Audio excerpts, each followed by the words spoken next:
So let's say you found a skeleton. How would you tell it's a dinosaur? You personally, how would you decide? Well, interesting question. I don't know. I'd have to do some research on that.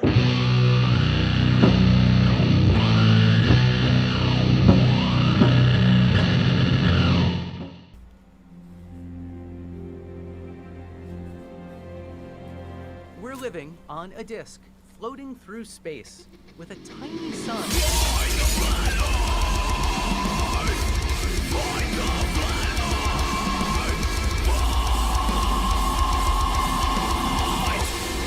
Hello everybody, I'm FTFE and this is the FTFE show. Thank you very much for joining me. So I know you watch me because you enjoy laughing at the stupidity of flat earthers, but did you know that there is also people that are just as dumb as flat earthers? And today we're going to bring on one of my favourite content creators who, if you click on his name in the title, you can subscribe to his channel, Dapper Dinosaur, to take us through the stupidity of creationists. Hello Dapper, welcome to the channel. I am ecstatic to have you here. Hey Craig, how's it going?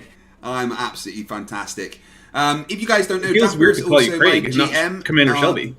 Yes, Dapper is also my GM when we play our Star Trek role-playing game on a Friday over on Top Hats Off channel.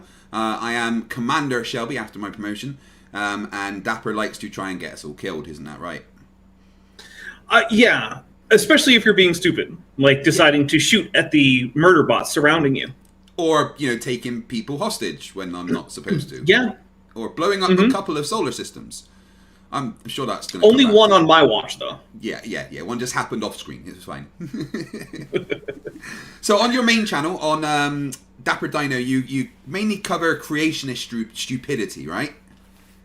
Yeah, it is. I do. I have a couple debates I do with flat earthers on there, but it's mostly young Earth creationism. There's a few other stuff. There's some mud flood stuff up there. There's some like ancient alien history nonsense on there. There's some ancient high technology stuff on there, but it's mostly young Earth creationists.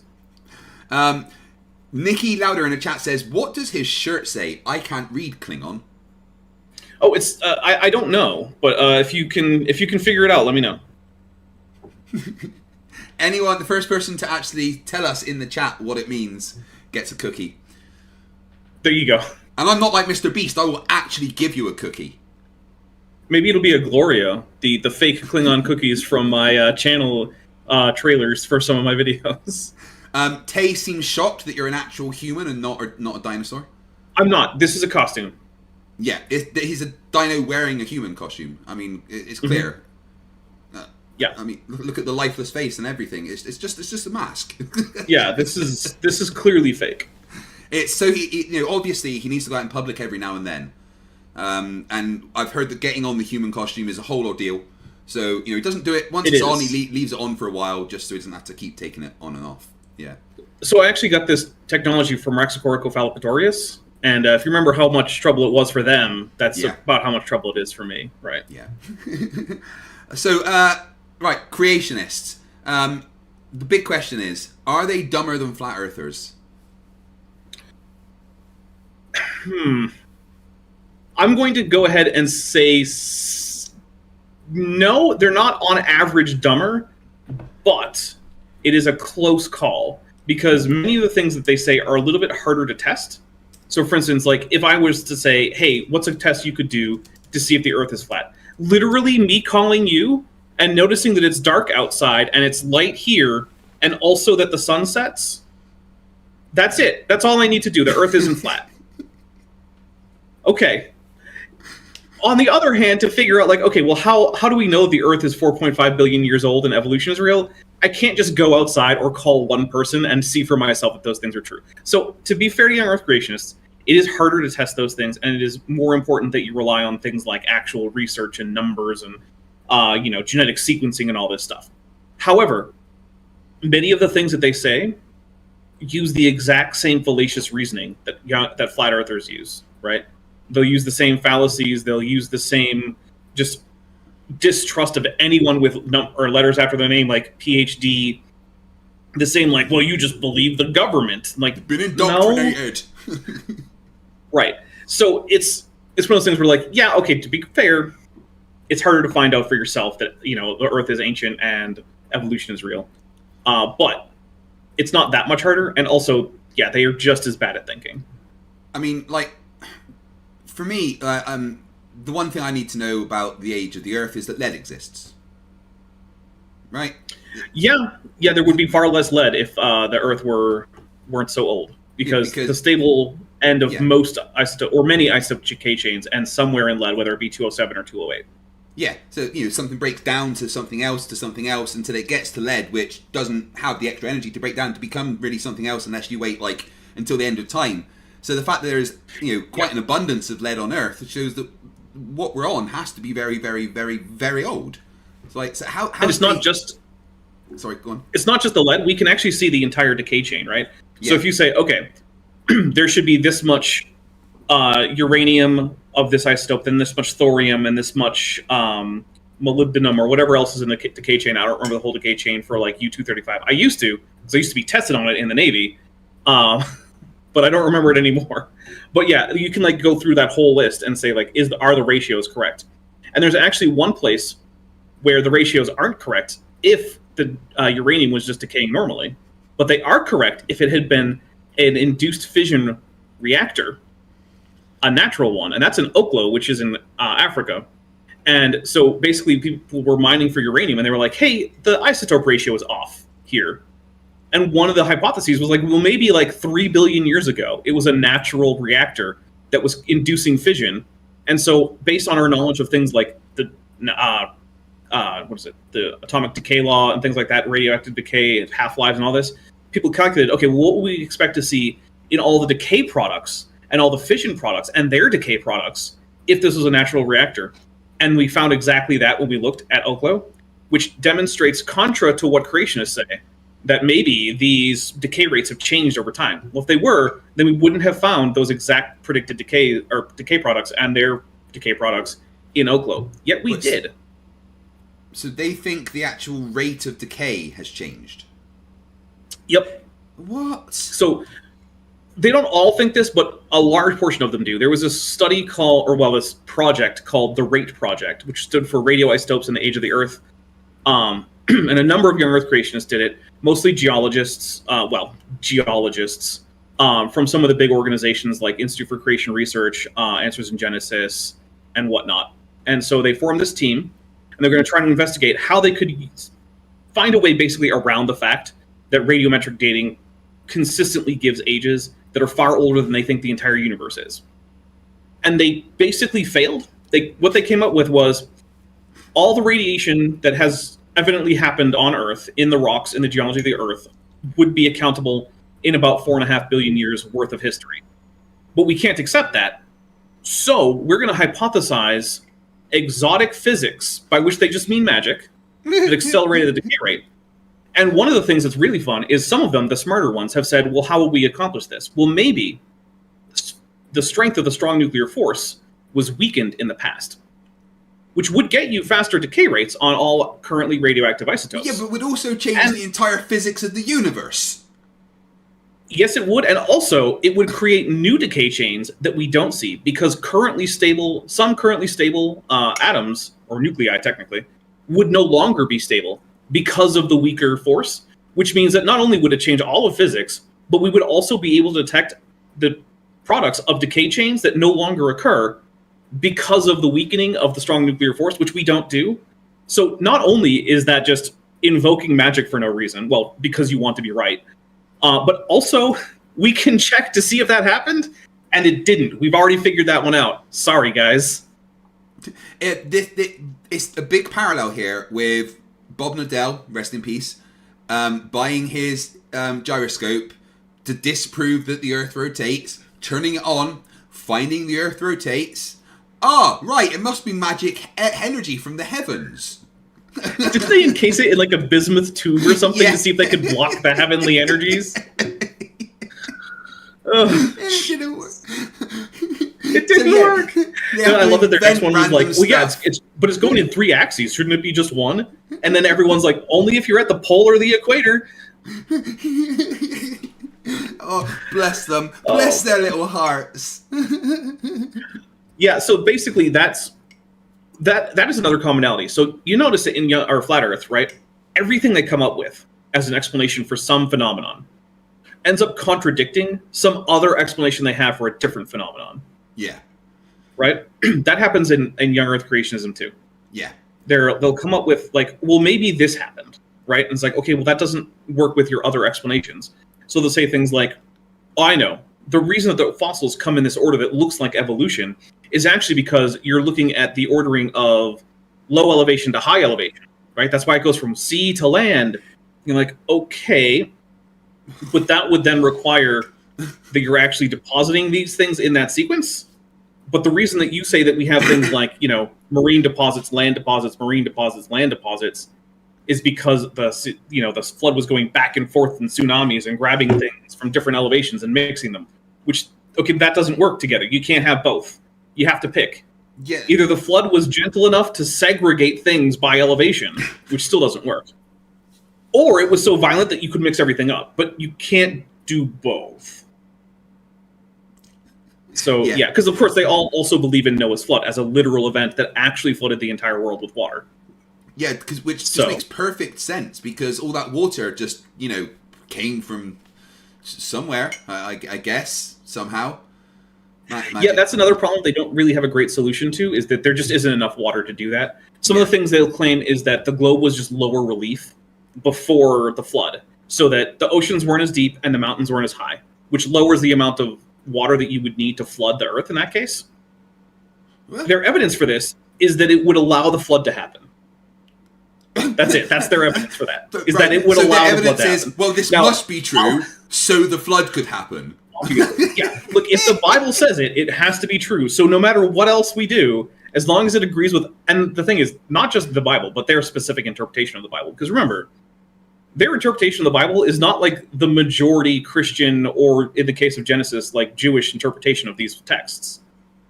They themselves have a somewhat fringe interpretation of these things. Yeah. Which is why most churches and most Jewish organizations aren't young Earth creationists and don't have any problem with like the age of the Earth or evolution or whatever else they want to complain about.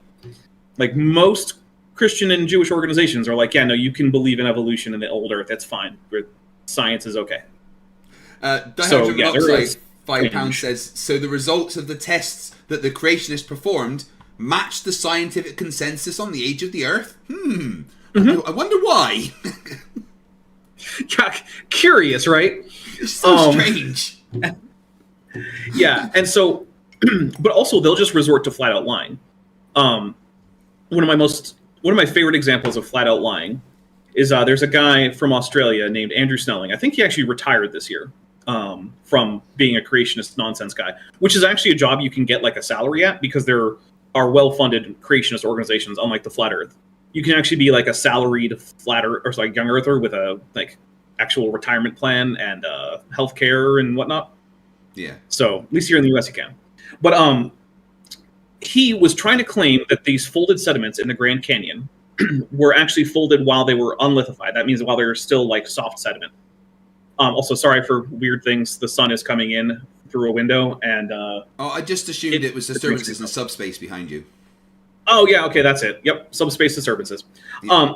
So anyway, he's trying to claim this, and one of his reasons for saying that these were folded while the rock still was unlithified, so essentially just still sediment, not rock, is that he says that there were no large-scale or even micro-scale stress fractures in the rock, which you would expect if they were unlithified. Yeah. Okay, that's cool. So in his paper that he publishes in his own journal that he himself is the editor of, which means it didn't go through any peer review because it's his journal that he publishes in. Which I bet he publishes photograph. I bet he uses that paper as citations and arguments, right? He cites himself, he does. Right? Yes, yeah, of course. Oh, he does, yeah. So he puts this picture of this formation in, and you can see the nice folded rocks, and yeah, you can't see any cracks. But curiously, there are some people in the photograph, which is a weird thing to do if you're just photographing some geological feature, right? Like, why do you put people there? Maybe it's for scale. Okay. Well, the thing is, that same formation has been photographed by the United States Geological Survey, the USGS, which is like the official geology body of the United States of America. And wouldn't you know it, but when you look at their much higher resolution photos, exactly where he has people pose are where the damn cracks are. He posed people in the photo of the rocks he said weren't cracked so that they hid the cracks. Almost like they have to bend the truth to make their nonsense make sense. Yeah, that sounds very similar to flat earthers again. Yeah. Mm-hmm. So yeah, that's and that kind of thing is it just keeps happening, right? And there are some times when I can just chalk it up to maybe they're just being stupid, but many times they'll also do things like they know that sciencey types like to see peer-reviewed papers cited, which we do. That's fair. So they'll cite a paper, but one of their tricks is they like to only cite the first few lines of the abstract. And if you read a lot of scientific papers, what you know about the abstract is that usually the abstract is setting up whatever question is going to be answered or whatever problem is going to be solved in the paper. Or at least what the researchers are hoping will be answered or solved, right? So the paper will start off with something like, there's insufficient genetic data to resolve the relationship between these two organisms, sentence 1. And then the entire rest of the paper is, here's how we figured out how to get over this problem by getting additional genetic sequencing, using new techniques to resolve the relationship. And here's our conclusion with all of our statistics to indicate that, yes, we overcame the problem that we pointed out in sentence 1. And then the creationists will come along and then just cite sentence 1 where it says there's currently insufficient genetic data to resolve the relationship between these organisms. And they'll say that, see, even the scientists admit that this is a problem. It's like, Either you just cited that paper after reading literally one sentence of it, which means you didn't read it, which means you shouldn't cite it. So you're being dishonest there, or you read that paper, you realize that it says the exact opposite of what you wanted to say, but you're cherry picking just the first sentence of the abstract in order to make it sound like there's an actual problem where there isn't one. Yes, which is exactly what flat earthers do, like when I was debating Flatzoid. And he kept cherry-picking the part of planar surveying. He would literally bring up the result on Google and highlight the words where it says, planar surveying ignores the curvature of the Earth because it doesn't affect the accuracy until after, and he's like, see, there we go. They can ignore the curvature of the Earth because it's flat. Obviously, if you go in and read that document, the entire document states that the Earth's curved and they can ignore it for 12.5 by 12.5 miles because it doesn't affect the accuracy of that. But then after that, they have to use the curvature of the Earth. And how can they ignore something that doesn't exist? It's just they take a sentence, think it backs them up, but just ignored everything else in it. Yeah, it's like I don't have to ignore my pet elephant because I don't have a pet elephant. There's nothing to ignore. If I said I'm ignoring my pet elephant, the implication there is that I have a pet elephant to be ignored. Yeah. I ignore the voices in my head, that's exactly, what we should all they're do. There. They're definitely there. No, not right now, I'm busy. Okay. So you can only ignore something that actually exists. So yeah, thanks for that, Flatzoid. NetTube user says the t-shirt has text in Klingon that reads Naduk Yupuche, which translates to where is the bathroom? No, that would be oh, now I don't remember bathroom all of a sudden. My goodness. Pooch pop, that's it. Because pooch is toilet. Nukrak och pooch pop. Where is the bathroom? No, that's probably what he wrote, but I didn't pronounce it right. But that's not what's on your t-shirt, is it? No, this says, let me get the direction out here. Jeshov bet. Jeshov bet. Yep. It's very simple. It's almost as simple as a single Klingon word can get. It's got a prefix, a verb root, and one suffix. So, anyone know what that means then? Todd Ferguson, Flurfament Supervisor, says you should hear about the two youngest creationists who offered Jack Horner $23,000 to carbon-14 date a T-Rex fossil to prove the Earth is less than 10,000 years old. Yeah, so that's another thing that they like to do, is they like to inappropriately use modern dating methods. And then when the dating methods return an answer that isn't consistent with the scientific consensus, because they intentionally misused it, then they're like, oh, wonderful, look at it. And it's the same thing that flat earthers do too, right? And they're like, oh, look, I can see too far. I'm like, well, did you take into account refraction? Well, no. Did you take into account how high you are? Well, no. And they'll do the same thing with radiometric dating. So for instance, there's one person, Steve Austin, another geology guy. Not the wrestler. He sent... No, not the wrestler or the $6 Million Man. different Right, Steve yeah, Austin no, from yeah. both of those. So he took some lava, again from the Grand Canyon. They love the Grand Canyon. For one thing, young Earth creationism is a mostly American phenomenon. And for another thing, the Grand Canyon is one of the best places to do geology in America. So, like, I get it. I can see why they love the Grand Canyon. I do too, right? I live in the same state as the Grand Canyon. I've been there a few times. It's a great place. If you can get a chance to go to the Grand Canyon, I highly recommend it to anyone. Although, Yeah, I'd love to see where the giants dug the moon out of the Earth. That's lovely. Yeah, they melted it down and put it in the sky to mock people for worshiping the sun for some reason. Yeah, everyone knows that. Yeah, that is obviously what happened. But there's a few lava flows in the Grand Canyon, and one of them actually occurred after the canyon had formed to some degree, although it wasn't as deep as it is now.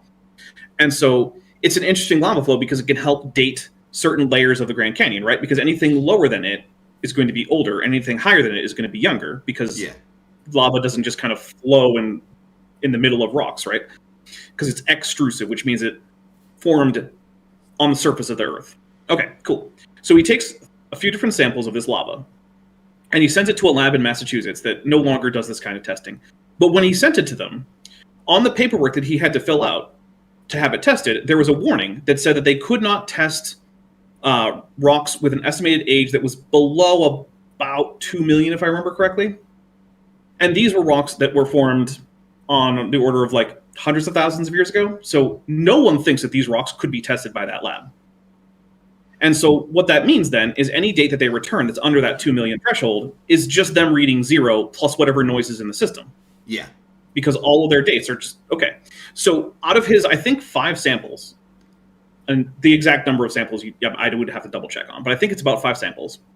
One of them was above the 2 million, which means that of his dates, only one of them was actually anything but 0, which is what you would expect for this 100,000-year-old rock, because the dating isn't that sensitive. And on the one that's over that, when other people checked what he published about this, they found flecks of other crystals in that particular sample that are consistent with something called a xenolith, which is a rock that is much older than the lava that's included in the lava because its melting temperature is much higher than the melting temperature of that lava. So it's sort of like, let's say you wanted to freeze some ice, right? So you put some ice in the freezer, you come back tomorrow, or some water in the freezer, sorry, you come back tomorrow and you say, okay, that ice is about a day old. Cool. But let's say instead, first you put some iron filings in the little ice tray. And the iron filings are probably 10, 15 years old. Who knows when they were formed, right? Maybe they came out of a forge 10 years ago. And then you freeze the water. And then you take the ice out and you say, aha, see? Iron filings are 10 years old. That means that either the ice is 10 years old or we just have no idea how old the ice is. No, we can still tell. Yeah. It's pretty easy. And his response to this was, nuh-uh. That was it. He basically said, nope, they're not xenoliths. And has not addressed it since. Yeah, I win. So the one time. Thanks for playing. Yep. So in other words, every single result that he got was consistent. And then, of course, they'll complain with like, oh, well, is it convenient that radiometric dating can give us accurate ages for rocks that are so old that no one was there to observe them forming? But we can't get that for younger rocks. Well, there's this one volcano that you might have heard of. It was called Mount Vesuvius. Yeah. It destroyed a couple Roman towns. One was Herculaneum, and the other one was Pompeii. We know what year that happened on. It was AD 79 or 79 CE, depending on which convention you prefer. And when they were radiometrically dated, it came back with exactly AD 79 as the year once you subtracted the age from the current year that they were tested on. Amazing. Almost like science actually does what it says. PhD Tony, Yep. $5 says, cosmogenic exposure dating at the top and bottom of the Grand Canyon shows a difference of almost 10 million years. Yeah, that's pretty in line with most estimates based on other radiometric dating and erosion rates and whatnot. The erosion rates are a little trickier to use because different layers have different hardnesses. So you have to take into account how fast it's going to erode through different layers, as well as we don't have great paleo flow data. So it's always a little bit tricky to say, well, what if the volume was higher? But overall, yeah, pretty much every dating method that is used on the Grand Canyon says that it formed or started forming about 10 million years ago, and that the rock itself starts down in the Precambrian, in like the Hadean period, with a basement rock like the Vishnu schist and whatnot. And then by the time you get up into things like the Bright Angel Shale and whatnot, you're getting the Cambrian. And then it basically has rocks continuously through basically all of the Paleozoic. And then the Mesozoic and the Cenozoic rock is almost all gone. I'm not going to pretend I know what all of that means, but I'm just going to believe you. Okay. Basically, you can't find dinosaurs, but you can find trilobites in the Grand Canyon. Fair enough. Guys, if you've got any questions for Dapper, please feel free to tag me or send a super chat. But we are going to look at some of the dumbest creationists. Now, on the Flat Earth side, we've got, Nathan. Hey guys, you want to hear a funny story while we're all chatting, dude? I'm dating a first grader. You can't say his name without him turning up, man. And, we've also then got Nathan Oakley. Hi, my name is Nathan Oakley, and I have been lying to people about the Earth being flat for a lot of years. I did this to hide the fact I have a small penis. I mean, he said it, and then there's Nathan Erickson. There's Nathan Robertson. There's lots of Nathans for some reason. You've got the equivalent over there in the land of creationists, don't you? Yeah, so we have some Matts. There are 3 Matts that most prominently come to mind, but the 2 of them are particularly stupid. I'll start with the one who's not really as stupid as the other 2. That's Matt McLean. Matt McLean is someone who actually has a degree in paleontology and has done some basic paleontology work. And he's still a young Earth creationist, so he's still very, very wrong about, well, most things. But he knows enough not to be as stupid as these 2, which are Matt Powell and Raw Matt, or Matt Nylor, or Matt Mann, or Dr. Matt, as he sometimes likes to be called, even though he does not have a degree. So I'll give a little preamble for both of them before we get into the video. Okay. Matt Powell is famous, in addition to the stuff I'm going to show, for 2 big things. One is pulling a full JM truth and thinking that the sun needs oxygen, and therefore there must be air in space. Otherwise, the sun would go out because it would run out of oxygen because it's a ball of fire, and fire needs oxygen. So yeah, he went full JM truth, and did not seem to realize that the faces that all the people he was talking to were like, what, and just incomprehensible. Like, how are you this dumb? Like, that just went right over his head. And then the other thing that he is famous for is saying that he doesn't think that there's any problem with cherry picking, which means that from now on, anyone who cherry picks anything that Matt Powell says is completely within their rights, because he doesn't see anything wrong with cherry picking, actually. Something that Anthony Riley, Sleeping Warrior, said that, it's fine to cherry pick if it supports your argument. Yeah, well, then, in good company. Then the other one is Matt Nylor, or Raw Matt. Now, I'm not doxing him. He still advertises books that he has published under his real name, Matt Nylor. So, Matt, if you want me to stop saying your real name, stop advertising your books under your real name. But there you go. Yeah. He is famous for a number of things. One of my favorites was writing a blog post in which he said that a particular fossil animal didn't have molars, while showing pictures of the molars of the animal right there on the blog post. It's sounding more and more like flat earthers. Yep. He also claims weirdly to have invented the kale chip while he was working as a cook at a restaurant for a hotel. Did you say the kettle chip? The kale. Wait, like they make leafy chips green? out of kale? The most it's really gross. Flavorless, bitter, horrible. Why would you... If he invented those, he needs a slap. Right. We've got a very important question for you in the chat from Pirijo Shack. He says, what is the sexiest dinosaur in Dapper's opinion? I'm asking for a friend. Oh, that's a good question. I do have a thing for those sauropod front feet when they're actually correctly depicted. So maybe like a Chasmosaurus. That's a pretty good one, right? Like it's not too big, so you're not going to get crushed or anything. And as long as it's got the correct feet on, it's pretty great right there. And guys, this isn't weird because, in case you missed at the beginning, Dapper is actually a dinosaur. He's just wearing his human suit today. So, him finding other dinosaurs sexy is a totally normal thing. It would be weird if we found humans sexy, frankly. Exactly, right. So Yeah, humans are gross and sweaty, and no. Craig Poole, been there for 10 months, says Matt Powell is famous for having a giant inflatable banana he keeps in his backyard that he calls Dr. Peel. This is also true. Yep. Yes. Jay says, Tiger $5 says, can you please describe the rock layer and or elephants at the bottom of the flat earth? Thanks.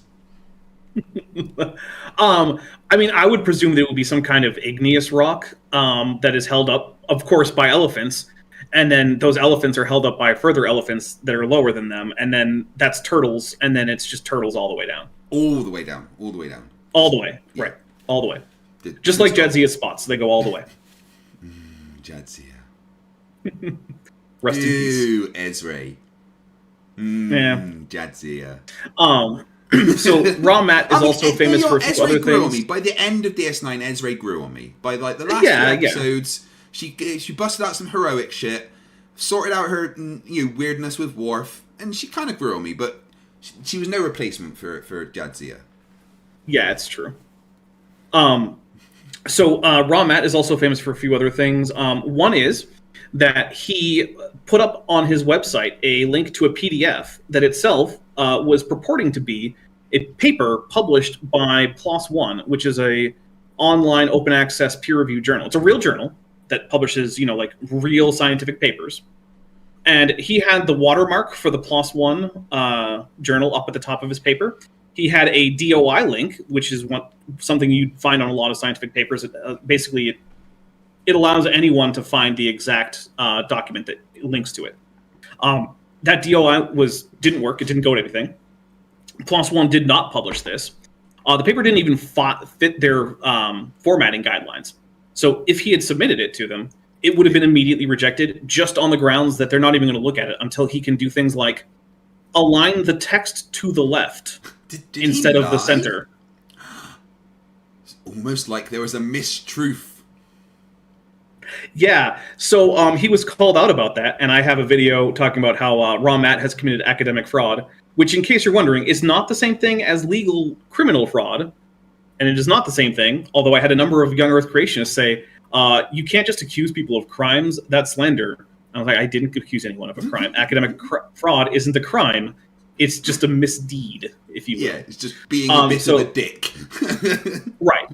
The point of the paper, by the way, was to try to explain aspects of human genetics on the basis of, Noah was really, really old, so his sperm was probably all messed up. Sure. Special hello to our three-armed doctor, Chesh, Dr. Tregan in the chat, played by the wonderful Chesh. Hi, Chesh.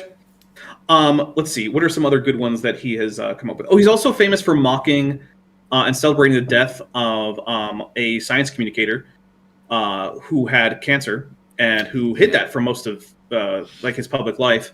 And then he mocked him on the basis that he could have cured his cancer. Raw Matt could have cured the cancer with some herbs and tea, because he claims to be certified in every system of herbalism on Earth. He also claims to be an ordained Essene, which is a now extinct sect of Second Temple Jews who didn't ordain anyone ever and who haven't existed since the 1st century.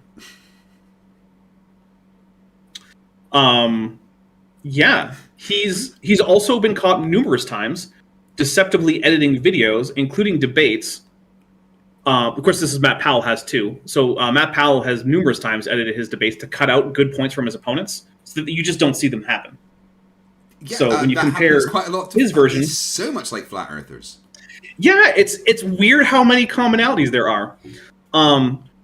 So yeah, I think that covers the background for Matt Powell and Matt Nyler, or Raw Matt, as I usually call him. All right, so you've got some interesting videos for us to watch of them being extra stupid. I do. So just let me know when you're ready, and I will. Oh, is that it? The Turtle Moose for £2 says, also the layer that contains the burnt crispy bits. We don't talk about the burnt crispy bits. I mean, that's just the lava. Yeah. By the way, I think if you click on the video itself, that'll go full screen.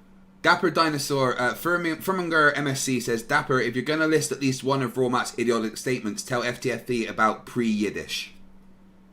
That's true. Yeah, he did once say that the Bible was written in many languages, and one of the ones he cited was pre-Yiddish, which is just Old High German. It's not like that's... And also, no, none of the Bible is written in Old High German. None of it. It's written in Hebrew and a little bit in Aramaic and Greek, and that's basically it. All right. Right, so which Matt is this? So this is Matt Powell. Matt Powell is also Oh. famously a fairly abusive piece of shit, who Yes, there yeah, are I've heard recordings of abusing people, so that's fun. Keeping and in he line has- with the whole flat Earth, young Earth, basically the same thing. And he has All a right, giant so this is inflatable him. banana called Dr. Peel. Yes, he does. Yeah. Now this is Raw Matt's video about T-Rex. So here we go. Let's learn about T-Rex. Hey guys, this is Matt Powell. So after the duck-billed dinosaurs surfed to Africa and went extinct, We got to talk about that first. So Wait, he's a young For some creation- He doesn't think dinosaurs exist, but yeah, he's mocking what he thinks the scientific consensus is. right. So Matt has numerous times looked at headlines about rafting of animals, something we know happens because we've seen it happen in living memory. Like, just in the last 20 years or so, a population of green iguanas rafted to a new island that never had any iguanas before, and now it does. So, like, we know this is a phenomenon, right? Animals get washed out to sea, and they sometimes survive to make it to landfall. So, he cites this about hadrosaurs managing to get from basically North America to Africa by rafting as some kind of weird gotcha, because sometimes lay-level articles will use the word surfing as sort of like a tongue-in-cheek way to describe rafting, which is really just animals clinging on to plant debris during a storm. Oh, it's him not Right, they're not- understanding context. Right, I see. Mm-hmm. Right. And so for that reason, he then conjures up images of animals, you know, like catching waves, and like, see, that's ridiculous, which, okay, yeah, it is, but you're the only one who thinks that's what that means, Matt. That's, again, Like- very flat earthers. It's a particular fallacy that he's using about it, making something look extra ridiculous. I can't remember the name of it. I mean, it's basically a straw man. There's probably more detail that we could figure out, but yeah. Okay. All right, here we go. Yeah. and after the sauropod dinosaurs farted themselves into extinction, Again, this is something similar. So Fox News put up an article about a paper in which they said that dinosaurs, quote, gassed themselves into extinction, British scientists say. You probably won't be surprised to learn that that headline was completely inaccurate and wasn't even reflected in the article itself, right? So if you read the article, you would find that nowhere in the article does it say that. So what probably happened was some editor didn't think the headline was punchy enough, and so they changed it without the reporter's permission. That's my guess. I can't say for certain. But what was actually reported both in the article as well as the paper the article was about was that it is possible, given the estimated biomass and caloric intake of sauropods at the end of the Jurassic, that they may have slightly contributed to the global warming trend at the end of the at the end of the Jurassic. That's The it. same That's way what the that, paper said. the amount of cow farts can have apparently Exactly. helped, but what he doesn't understand here, and it's very much like flat earthers, is that people that write these stories aren't themselves scientists. They're people that write articles that want to make you click on something. Now, what Yep. sounds better? Particular breed of dinosaurs helped contribute towards global warming and extinction, or dinosaurs farted themselves to death. Which one are you more likely to click on? The second one, and actually, it didn't even contribute to extinction according to them because there was no extinction at the end of the Jurassic. So it didn't even contribute to any extinctions that we know of. It literally just was like the temperature would have been here without the sauropods. Instead, it was here. That's it. That's it. That's the entirety of the study. And Matt, rather than even reading the article that he's citing about this, he just looked at the Fox News headline. That's of course. That's all he did. Yeah. Icy Spin says Matt Powell claims that time playing video games is correlated with ugliness, and that when you stop playing, then you become hotter in your appearance. He does. Yep. Matt Powell has this weird thing where he just kind of hates fun. He's ranted about video games. He's ranted about anime. He's ranted about people watching sci-fi and fantasy. He just kind of hates fun, is what I can gather. But, Which, I mean, he must I have play been the video most games boring nearly kid. every day, and I'm fucking gorgeous. I mean, tell it to Matt Powell. I'm not disputing that. there was one species of dinosaurs that made it through these many, many millions of years. Actually, the number of dinosaur lineages that made it through the end of the Cretaceous is probably more like 3 or 4. They're all birds. And among those 3 or 4 lineage, there were probably dozens of species each. So, like, the number of dinosaur species that made it through was probably more like, I don't know, like 40 to 100 or something like that is a more reasonable estimate. And they gave rise to modern birds. So, yeah. Of time.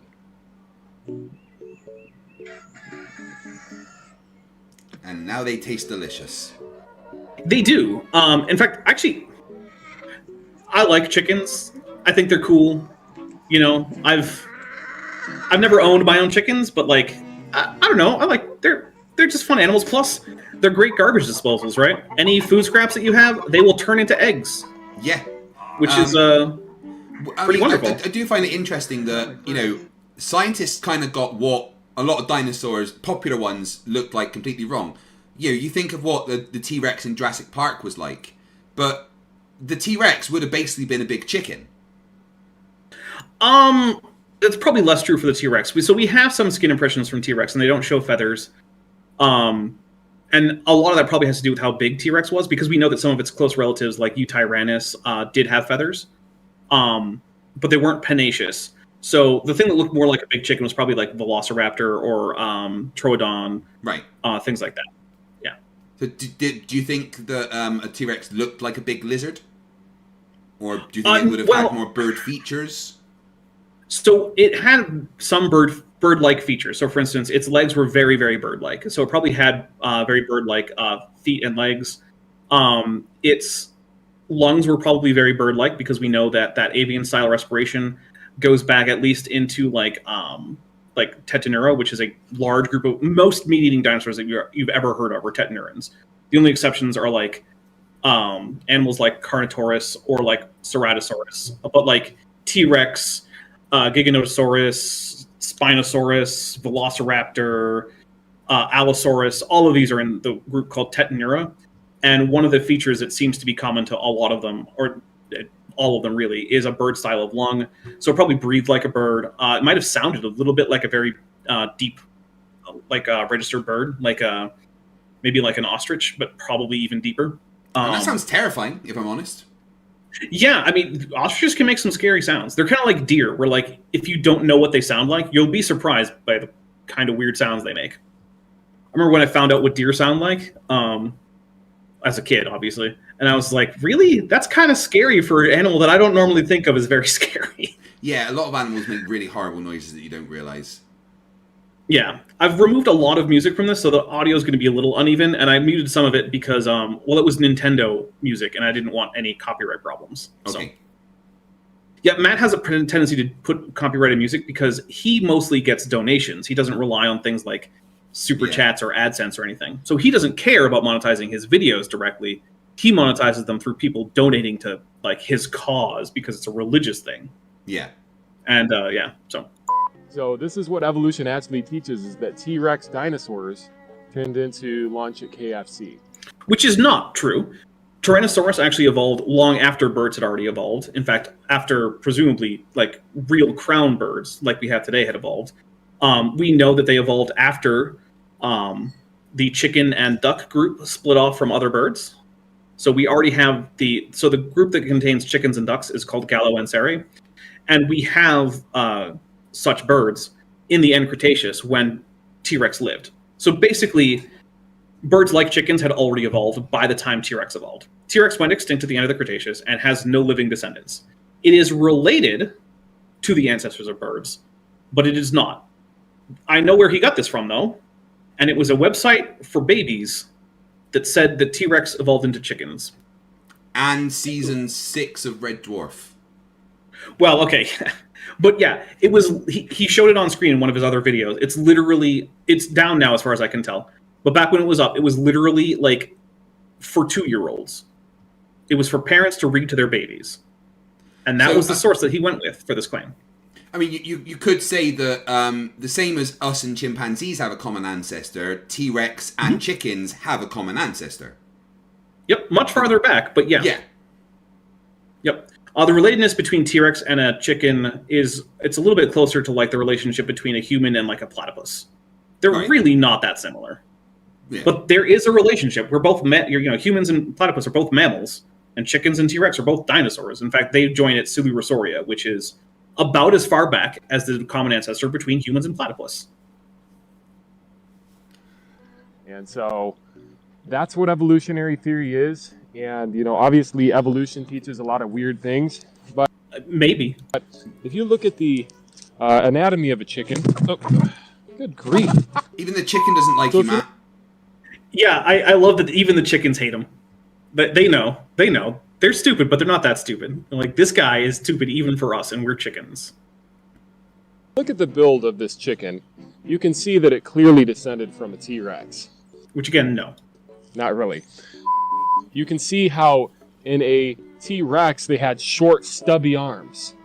And apparently now the chicken's able to do a handstand with those arms because those arms evolved down into its legs for one. What? Wait. What? So, no, hold on. No, the short stubby arms would be the wings, not the. You fucking what? Yeah, he seems to think that the scientific consensus is that T-Rex arms specifically evolved into chicken feet, which, first of all, no. T-Rex, again, didn't evolve into chickens, but the animals that did evolve into chickens, those were feet the whole way through. Yeah. The wings are arms. They're modified arms. You could check this embryologically, right? Like, the legs of a chicken connect to hip bones just like they do in a T-Rex. Yeah. The wing bones connect to the shoulder bones, like the scapula and the coracoid, just like they do in T-Rex. Just like if you look at T-Rex, the wings of a bat, you can actually see the the individual digits that very much like a human hand and stuff, and that. Yep. God. Interestingly, that's so dumb. so animals like Velociraptor and Deinonychus and Troodon are some of the closest dinosaurs that aren't birds to birds, and they have 3 fingers that grow in embryo, and they have 3 fingers as adults. And those same 3 fingers are the 3 fingers that grow in embryonic birds that then fuse into the clubby wing bones at the very end of a bird wing. Cool. So, yeah, they fuse it. They fuse at certain slightly different parts of life for different animals. Basically, the more helpless a bird is when it hatches, the more likely it is that those wing fingers are going to be unfused when it's born, or hatched, I should say. And the more able to fend for itself a bird is when it hatches, the more likely they are to already be fused, because it's something that fuses as the animal grows. It's sort of like, you know how the skull bones on a human baby aren't fully fused and there's a soft spot and whatnot? Yeah, that's it's the same thing, except with finger bones. For an ashtray, yeah. Yeah, exactly, right. Yeah. It's the same thing, except it happens with finger bones in birds instead of skull bones. So, right. Yep. This one wants to fly. So obviously they developed wings so that they could fly. Not really. Actually, that's another fail of natural selection. So that is a statement that he just says offhand, and I've never been able to figure out exactly what he means by it. Natural selection. Yeah, like, what part was a failure? Because, I mean, birds have wings, and it's not like... Even if he thought that the consensus was that the only animals that evolved from dinosaurs among birds are chickens, and that the other birds didn't evolve from dinosaurs somehow, even if that's what he thought, like, chickens can still fly. Yeah, not Right? not really, not very far, and as graceful as a flock of pigeons or something. But also, he's got what natural selection is completely wrong. I mean, he's going to double down on not understanding natural selection. Natural selection is a reaction to environmental pressures. Mm-hmm. There's not been a reason for chickens to fly for a long time. Because we stick them in a barn, make them have sex, and make more chickens so we can have eggs and chickens. And yeah, in fact, modern domesticated chickens are worse at flying than their wild ancestors. I think it's the green jungle fowl, or it might be the red jungle fowl. Kind of like a forced evolution, because we've given them that environmental pressure, which then they've reacted to. They don't need to expend the extra energy to fly, so they go to other things like creating more mass, and But no, he's no idea what natural selection is. Yeah. So we'll see more of that. So natural selection didn't do very good things for this chicken. Fun fact, there are more chickens on Earth than there are humans, so chickens are doing okay when it comes to things like natural selection. Yeah. What would you... In fact, I guarantee... What would you rather fight? 100 chicken-sized horses or 1 horse-sized chicken?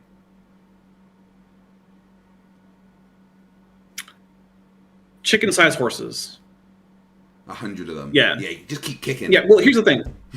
Right? Most of the damage-dealing ability of horses depends on their size. Chickens have claws that will hurt no matter how big they are, but they just get worse as you scale them up. So I feel like a kick from a downsized horse is probably not going to be that bad compared to the claws of a chicken. Yeah. Plus, if it's a male chicken, they've got literal spikes that are just for fighting with. So, yeah, a horse-sized chicken is a monster then. It's Yeah, a T-Rex. yeah, no, it's...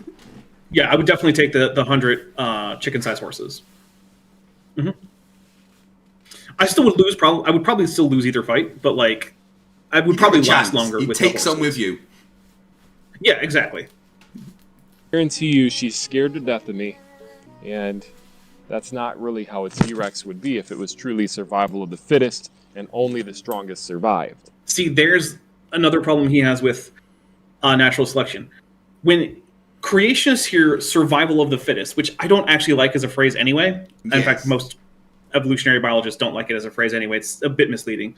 But they think of fitness as like the thing you go to the gym to get, right? Like, look how much I can bench. That's how fit I am. Nope. What fitness means in terms of evolutionary biology is your reproductive success that then gets carried down to future generations. And the way it's often measured is by grandchildren who themselves reproduce. Right, so that way you get a few generations worth of data in there to see what your fitness is. Yeah. So if you have how 3 grandchildren, you exist within your environment, right? And right. And so if you don't reproduce, it doesn't matter how much you can bench press or how big and scary you are. You're not fit according to evolutionary biology. And if being small and timid results in you reproducing more than big, scary members of your species, then your species is going to get smaller and more timid. Yep. Because that's what's fit. And so, but Matt just thinks it's like, how fast can you run? How much can you bench press? And in some cases it is, right? There are cases in which it's better for an organism to be bigger and faster and stronger. Yeah. But that's not always the case. Like the finches on the Galapagos Islands that Darwin found, as they evolved and there was less resources, the ones that were smaller and had thinner beaks could get the nuts and seeds that were in holes and were the ones that were able to procreate. And then their generations were the ones that were able to procreate. So they were smaller than their ancestors, but they were fitter to survive in that environment. Yeah. In fact, there's a phenomenon called island dwarfism, where large animals that find themselves on small islands evolve to be smaller because it's easier to get enough calories if you're small, and the island has limited calorie supplies. Yeah. And so we actually have fossil dwarf elephants that were about the size of a pony that we know of, that just got to an island. It was too big. That's right. They were too big for the small island, so they evolved to be about the size of a pony. And if you were around a few 100,000 years ago, you could have gone to this island in like the Pacific Islands and walked around with elephants that were shorter than you are, assuming you're a relatively normal-sized human. Prosthetic Head asks, what conditions made dinosaurs evolve to lightweight flying creatures? So it's a little hard to say because we know that they were facing competition from pterosaurs, who themselves were quite adept flyers in terms of the flying niche. So it's a little unclear right now exactly what pushed certain groups of dinosaurs towards flight, but we do also know that it happened at least a couple times. So, for instance, we know that Scansoroaptorigids developed their flight capacities largely independent of most other birds. Well, they're not birds, but most birds. But it does seem like it might have been as simple as initially something like evasion of predation while living in trees, which is what you see with like flying lemurs, flying foxes, or not flying foxes, those are just bats, flying frogs, flying squirrels, sugar gliders, those gliding animals. So it might have started with just that, right? Like they wanted a quick way to get away from one tree to the next when attacked or otherwise threatened. And that might have then opened up new foraging options for like flying to catch small prey, because we know that the earliest birds were pretty much exclusively meat eaters. And then from there, it would just be, well, as long as additional aerodynamic capability and as long as additional extending of the glide is more and more, continues to be favorable, then it favors you doing things like adding energy to your glide so that your glide can last longer. Because remember, the difference between flying and gliding is just flight is when you add more energy than gravity takes away from you as you fall. Yeah. And that energy goes into you either maintaining or gaining altitude. That's what flight is. A glide is just when the rate at which you can add energy is lower than the rate at which gravity converts your potential energy into kinetic energy as you fall. So once you pass that threshold, you've gone very smoothly from gliding very, very well to just into flying. So But yeah, the exact thing is hard to determine. One of the problems is we don't have a great record of exactly what the first dinosaur was that could engage in powered flight, like flapping motions, because by the time we get to Archaeopteryx, which is already very similar to like a Deinonychus or a Velociraptor, to the point that like you could confuse their skeletons if you didn't have the feats. By the time we get there, it looks like it's already capable of some amount of flapping, and we don't have a more primitive bird that we can easily look at, so it's kind of, it's not super clear. Well, it's fine. We read Witzit's manifesto the other day, and I'm pretty sure he said that the Jesuits have got a time machine, unless I misunderstood what he said. Well, we'll just have to ask the Jesuits. Yeah, obviously. I'm not sure he knew what the Jesuits were, but I'm pretty sure he implied they had a time machine and influenced the Romans or something, even though they were... Yeah, it's weird how the Jesuits, who are a group of Catholics that don't even go back as far as Catholicism itself goes back, were able to influence things that happened before Catholicism happened, which is just crazy. So they had to have time machines. It's the only thing that makes sense. The Fluffy Atheist for $5 says, young Earth creationists don't think dinosaurs didn't exist. They think they were on the Ark. I solved the riddle of what a kind is on my channel. It's a genus. So most young Earth creationists do think that dinosaurs got on the Ark and then just kind of promptly died afterwards. It's the weird. big Some of them scary think reptile birds died. Sure they did. Yeah. Some of them think that dragon legends are about dinosaurs, which there's some truth to the possibility that maybe some dragon legends were based on dinosaur bones, but there's no good evidence of living dinosaurs. My favorite thing is when they show a picture of a dragon from like medieval art or something, and they're like, look, it's a dinosaur. It's like, okay, which one?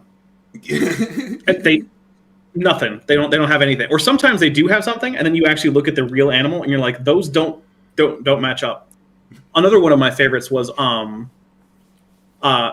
there was a picture, this medieval picture of animals coming to see. I think it's actually coming to see like the Virgin Mary or something, like at the nativity scene. And there's a camel, and as a result of how old this painting is, it's like a fresco on a wall. As a result of how old it is, the pigment on the camel has changed color, and now it's bluish. And I was told that was a sauropod. And I look at it, I'm like, it's got 2 humps and a camel face and fur. But it's blue. But it's blue that was the response. It's blue and it's got a long neck. And I'm just like, yes. Oh my God. The more likely option is that, in fact, a short, humped, camel-faced sauropod was depicted in blue on this monastery on a mountain in Greece that most likely no one there had ever seen a camel on. Anyway, that's the more likely option, was that they saw a sauropod on this mountain in Greece, and they painted a blue camel. They painted a blue sauropod with camel humps and a camel face. The less likely option is that it's just a camel whose color has changed as a result of this painting being like 500 years old. Nah, that's a sauropod, mate. You're just talking rubbish. The Drunk I guess. Show 199 says, my wife would say I farted her to death. Thanks for popping your super chat, Cherry. Brandolini's lawyer also popping their super chat, Cherry. €2 says, Powell still doesn't understand carbon-14 dating. No, I'm definitely not. I've seen that.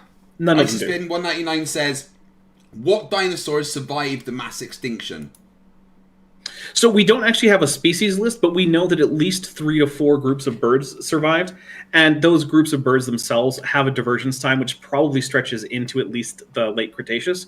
So we know Paleognaths made it through as a separate group. So that's the animals like the tinamou, the extinct moa, the emu, the rhea, ostrich. That group survived.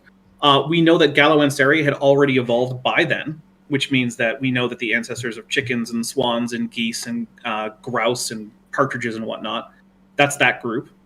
And then it's not clear whether, at least it's not clear based on what I've read, I'm not convinced either way, whether or not the parrots and the raptors, the bird raptors, right, had diverged from other neonates into neoaves or not. So like that's Psittaciformes.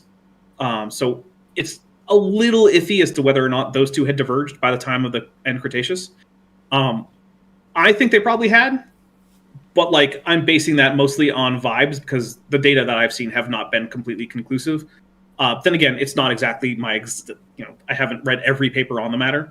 So at the very least, sounds lazy, 3 groups. Well, yeah, at the very least, Paleonaths, and then Galloenseri and the rest of neonaths were two groups, the three groups that survived, and each would have been represented by several species. Or in the 4 option, we have Paleonaths as one group, then we have Galloenseri, Psittaciformes, and neoaves as the last group.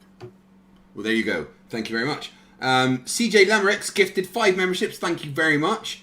Electric IPM, 10 Canadian dollars. My only question when it comes to dinosaurs is, did they have feathers? Was my entire life a lie? My new purpose in life is to see a big feathered T-Rex in a museum. So you can find reconstructions of adult T-Rex with feathers. It's more common to find reconstructions of juvenile T-Rexes with feathers because that's a common thing you see with big animals today. Like elephants are born, and they have much more fur when they're born most of the time than adult elephants do. The same thing is actually true for whales. Whale calves that are born have more prominent hair around their mouth than they do as adults. Although adult whales do still actually have hair. It's very fine, and it's bristly, and it's spread apart a lot, but it's there. But it looks like T-Rex probably didn't have feathers. We have skin impressions. Unfortunately, they're from the places where the T-Rex would be least likely to have feathers in the first place. Ideally, you'd want some stuff from like the back of the neck, the top of the thigh, the shoulders, along the spine, because those are the places where it's most likely. Instead, we have it from like the inner thigh, the bottom of the neck, the belly, which are places where it's less likely to have feathers overall. But still, I do not think that adult T-Rex had feathers. However, we know that a lot of animals that were close related to it did. So we know Eutyrannus did because we found feathery Eutyrannus fossils. That is a Chinese tyrannosauroid. Nanoxaurus was a tyrannosauroid from, actually I believe it was a tyrannosaurid from Alaska and probably Canada. We can be very confident that it had feathers because even in the Cretaceous, it got damn cold in Alaska. Like, it experienced snowfall annually. So we know that had feathers. It's almost certain that some of the more early tyrannosauroids, like Monolophosaurus, probably had feathers. Although these would have been like downy, stringy feathers and not like feathers with like a rachis and barbs and barbules. And then when we get closer to birds, we know that Bipiosaurus had stringy, sort of like emu-like feathers. Not emu, sorry, cassowary-like feathers. So we know that, and that means that Therizzinosauroids probably did too, so that includes Therizzianosaurus, Falcarius, Bipiosaurus, things like that. Then when we get even closer, we know that things like raptors, like Dromaeosaurids, they had fully bird-like feathers, complete with like remiges on their arms/wings. We know they had quills. We found Microraptor with actual flight feathers because it could fly. We also know that Velociraptor had secondary feathers at least because we have quill knobs on its flying raptors? Yeah, Microraptor was probably a poor flyer. It was also about the size of a crow, so don't worry too much. Okay. I mean, that still sounds terrifying, but... Yeah. It probably wasn't as smart as a crow, if that helps. It was probably a lot dumber than a crow. Yeah, that actually does. That does help. But although crows are very smart. Yeah, crows are about as smart as chimps. They're ridiculous. Yeah. For about 6 weeks, I had a crow follow me once, and it was terrifying. And I knew it was the same crow, and I would just see it everywhere. It was actually following me. If you give them gifts, sometimes they'll leave you alone, or they'll follow you for more gifts, but not threateningly. So, yeah. You know. I was just wondering if there was like a wayward soul that like had some like stuff to finish, or something. I don't know. So yeah, basically, we know that a lot of dinosaurs had feathers. The feathers were not always much like bird feathers. A lot of times they were more like hair because they didn't branch, and then sometimes they also branch right at the base, like down. But yeah, the closer you get to birds phylogenetically and skeletally, the more we have evidence of bird-like feathers. Some other groups that we know were very feathered were Oviraptorosauroids. So that's like Oviraptor, Caudipteryx, Anzu, a few other animals like that. We know they had feathers because of their brooding behavior, because we have a fossilized Oviraptor it died in a landslide while brooding on its nest. And the position that its arms were in, it didn't actually cover most of the eggs, but they would cover the eggs if, like a bird, it had stiff feathers coming out of its arms that would cover the eggs. Which means basically either Oviraptor was just the worst mom imaginable, or it had feathers. And since really bad moms tend not to reproduce much, we think it probably had feathers instead. we know that the ornithomimids, they had feathers. They were relatively simple, but they were probably pinaceous. So that's like Gallimimus, Struthiomimus, things like that. So remember Gallimimus from Jurassic Park? They're the ones that Dr. Grant says, they're flocking, just like birds. And then Timmy says, they're flocking this way, and then they're being chased by a T-Rex. Yeah. Yeah. So those had feathers. They would not Okay, have been just stand naked and still. scaly like you saw in T-Rexes Jurassic can't Park. see you. Yeah. No, T-Rex could definitely see you if you stood still. That would not help. Next bit of Jurassic Park is I don't when know the if guy in the toilet gets eaten. I love that part. That actually ended up in the final edit for a video I finished editing not that long ago. Yeah. Bob became a member. Thank you very much. JSS Tiger, $5. Can you describe the evolution of flat earthers starting from monkeys? No, you got it wrong. They don't come from monkeys. They come from monkey poo. Yeah. So the monkey poo, it just self-organized into a barely functional creature, and then it looked around and said, "I guess the Earth is flat." Yeah. And now it we just started have shouting, "Large Nathan. bodies of water do not curve." Yeah, always shout that at children so that you can get arrested later. Hey guys, you want to hear a funny Best- story while we're all chatting, dude? I'm dating a first grader. No, Nathan, it's not appropriate. Sorry. Oh, that one always gets me. I'm going to hit play on this. We'll see a little bit more about Matt Powell. Right, one more. Left-handed Jedi for $5 says, have they ever tested flying dinosaurs in a wind tunnel? NASA are working on that. Don't worry. Yeah, more Matt Powell. Yeah, I don't know. I've not read any such studies, but then again, I've never looked at it for any, so I just don't know that one. Sorry. That we started out simple and became complex, and then the strongest organisms and the strongest animals were able to survive and wipe out the weakest. So again, that is not how fitness works, but we've already covered it. Well, if that were true, why do we even have chickens? Because chickens are really good at making more chickens. That's it. That's all fitness is, right? Chickens are great chicken making machines. Yeah, I need something to go with my rice, basically. Yeah. And even in the wild, right? Like the green and red jungle fowl, which are the most closely related wild animals to domesticated chickens, they're doing just fine. They're not even threatened as far as I know when I last checked, right? They're doing great. It turns out being reasonably good at escaping ground-based predators and, having pretty big claws and being kind of ornery works. All right. The fact that there is chickens means that they did do the survival of the fittest thing, right? Because they're here. Yeah. I mean, that's like you look around. These are the animals that survived. They must be at least fit for their environment, at least as it was until humans started messing with things, right? So, like, I don't know what to tell you, Matt. It turns out the chickens are good at making more chickens, so they're fit. So there you go. It doesn't matter how scary they are. It doesn't, right? Like earthworms aren't scary. There's probably more earthworms than there are humans. They're doing great. I want that chicken to hurt him. This I don't think it does, unfortunately. thing shouldn't even exist if evolution was true. It would have died off. I mean, they are... By the way, it wouldn't exist if evolution weren't true because humans evolved it from a wild chicken. Just putting that out there. They went from predators that could kill you down to, well, if you're like me, your very best friend. Can you imagine thinking that chickens aren't all still predators? A large part of a chicken's diet comes from animals that it eats that are just running around. I mean, it's mostly like worms and bugs, and depending on where you live, like maybe lizards or mice or something. Yeah, I was going to say. But chickens are vicious. I've seen chickens go after a mouse, and that mouse got ripped to shreds. But I do like how Matt Powell said that the chicken is his very best friend. I can understand that because no human could be your friend, Matt. And yet the chicken still seems to hate him. Yeah, the chicken's desperately trying to get away from you. No, Matt, we've talked. I'm not your friend. Put me down. See, he's the chicken's friend. The chicken isn't his friend. That's how it works. Not really. I didn't think that people would actually believe that reptiles actually grew feathers and started flying. Well, they did, because they still do. I do kind of like the winged, armed, chainsaw-armed, fire-breathing T-Rex. That is fun. But here's the thing, right? Birds are reptiles. So there's nothing unbelievable about reptiles growing feathers, because everything with feathers is a reptile. All feathered animals are reptiles. Don't tell Matt That's that. what people believe. Well, I don't think he's ever likely to talk to me, but if I do, I will totally tell him that. Believe today. They believe that these reptiles, these Tyrannosaurus rexes from 65 million years ago, somehow grew wings, and obviously chickens can't fly. Okay. Isn't that a chicken? Chickens can fly.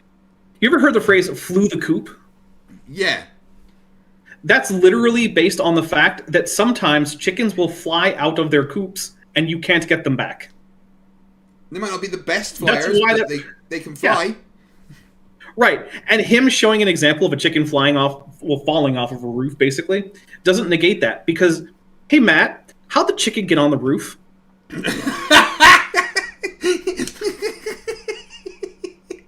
Good point. I'm guessing it flew there. Oh, it just flew up there. I can now record it not flying down. Oh, it flew down. I'm going to put that in the video saying it can't fly.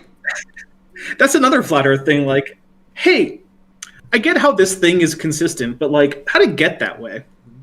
It's like, oh, I'm glad that you can explain, like, the rotation of storms with your, like, vortices caused by the sun.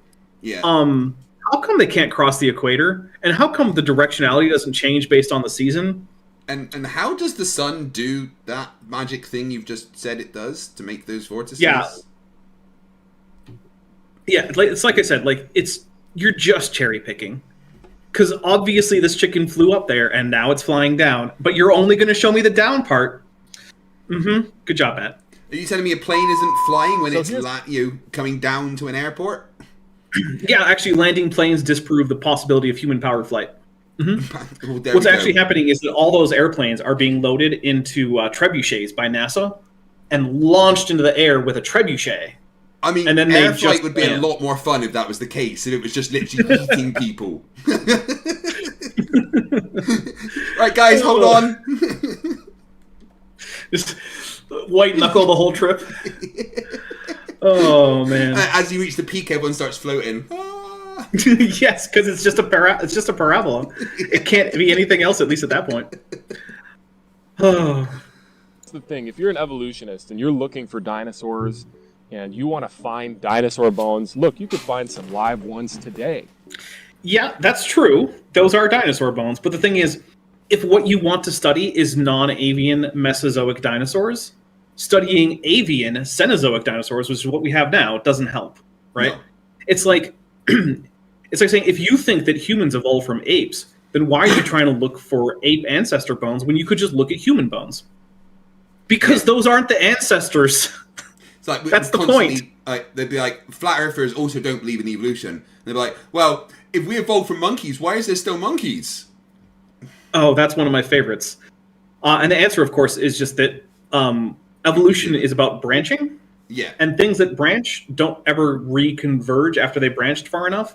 And so if you have different monkey species, they're all adapting to their environments. And most of those environments aren't environments where they're likely to evolve into. They're better off doing things like staying in trees and eating fruit. Those are far too many Instead words of- for a flat earther. It's true. To talk to flat earther, you need to say, us and monkey come from same thing. Ah, okay. You need to make it as few I'll try to- words as possible with as few syllables in each of those words. Yeah, okay. See, I don't talk to very many flat earthers, although I did really piss off Flat Earth Aussie. I don't know if you saw that one. I debated him once, and instead of defending the globe, I just started arguing that the Earth is actually flat but centered around Antarctica, and I had my avatar standing on a flat Earth, like what it was just a polar projection, but from the South Pole, with the sun going still east to west, but the other way when it goes like clockwise versus counterclockwise. Yeah. And I was just pointing out how like this model is both flat and it better explains the stars and what happens in the sky where Flat Earth Aussie is over there in Australia.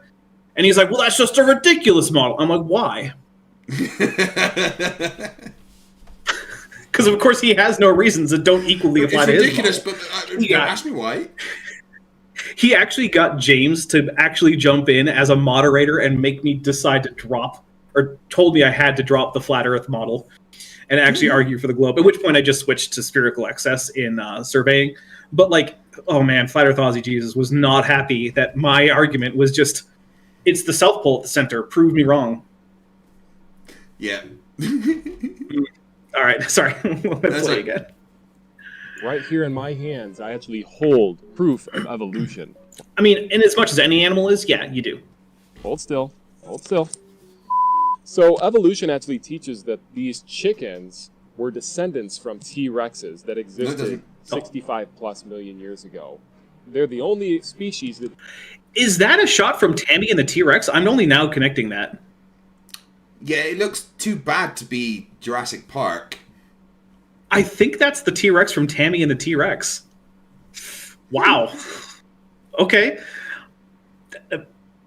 Okay. didn't go extinct, but just devolved instead of evolved into chickens.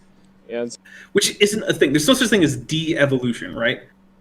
The fact, all Matt is doing is he's making a judgment call. He's saying, I think T-Rex is greater than chicken. Yeah. Therefore, this is bad. But Uh-huh. science doesn't care about your judgment calls, No. right? Science can tell you how to make a nuclear bomb. It can't tell you if you should make a nuclear bomb, and if you do, it can't tell you where or if you should use it. Science does not care about your feelings. It doesn't care about your moral judgments. So what should I do what with the you nuclear bomb? prefer. Right. Science can't help you with that. All science can do is say what things are true about the physical world, and then you have to make your judgment calls about that. But the nuclear So bomb, there's it's beeping. What should I do? Oh, you should. Have you tried reversing the polarity of the tachyon field?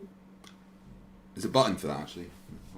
Okay, yeah, do that, and then make good. sure We're good. you purge the EPS manifolds, because there's probably some baryon buildup there. I'm going to have to That get should into probably the sort Jeffries it. tubes to do that.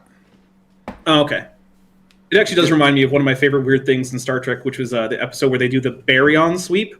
But baryons is basically just most matter that you think of as normal matter, which would mean that the entire Enterprise would just be swept away by the baryon sweep. And like, it's fatal to most forms of life. Like, yeah, being completely turned into like plasma would be fatal. I'll grant you. Definitely. Yeah, but the entire ship should have done that. Exactly. But you know what? It's just technobabble. It's fine. All right. so this is just a proof that natural selection fails for them, even if this was true, because natural selection... It's just evidence that you don't know, or that Matt, sorry, I forget, I'm not talking to him. It's just evidence that Matt doesn't know what natural selection is. No, Fundamentally cannot he is comprehend. doing the flat Earth script of straw man an argument, argue against that straw man, claim I've won. Yep. And that happens so much. Like, it really is astounding the degree to which flat earthers and young earthers are just the same. And they say sets genes up for the benefit of the species and selects those genes that benefit the T-Rex. But here's the thing. The chicken didn't really get benefited by this.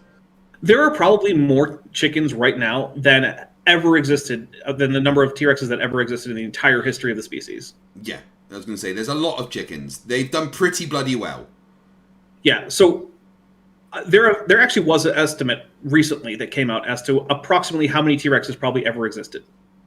And it was, if I remember correctly, somewhere around like, it was in like the high billions, right? Like somewhere like 6 to 10 billion. There are more chickens than that right this day, right now. For me, it's the 18th of November, 2024. That's probably the 19th of November there where you are. There are more chickens right now than the number of T-Rexes that have ever existed in their entire history as a species. Sorry, did you say there was possibly 6 to 10 billion T-Rexes? Yeah, over the like several million years that they existed. Right, okay. Total. All right. Ever. Yeah, just nuke it, the whole place. Yeah. Sorry, Montana. Yeah, so that probably means that there were like, a few million around at any given time. Spread over their entire range. Yeah.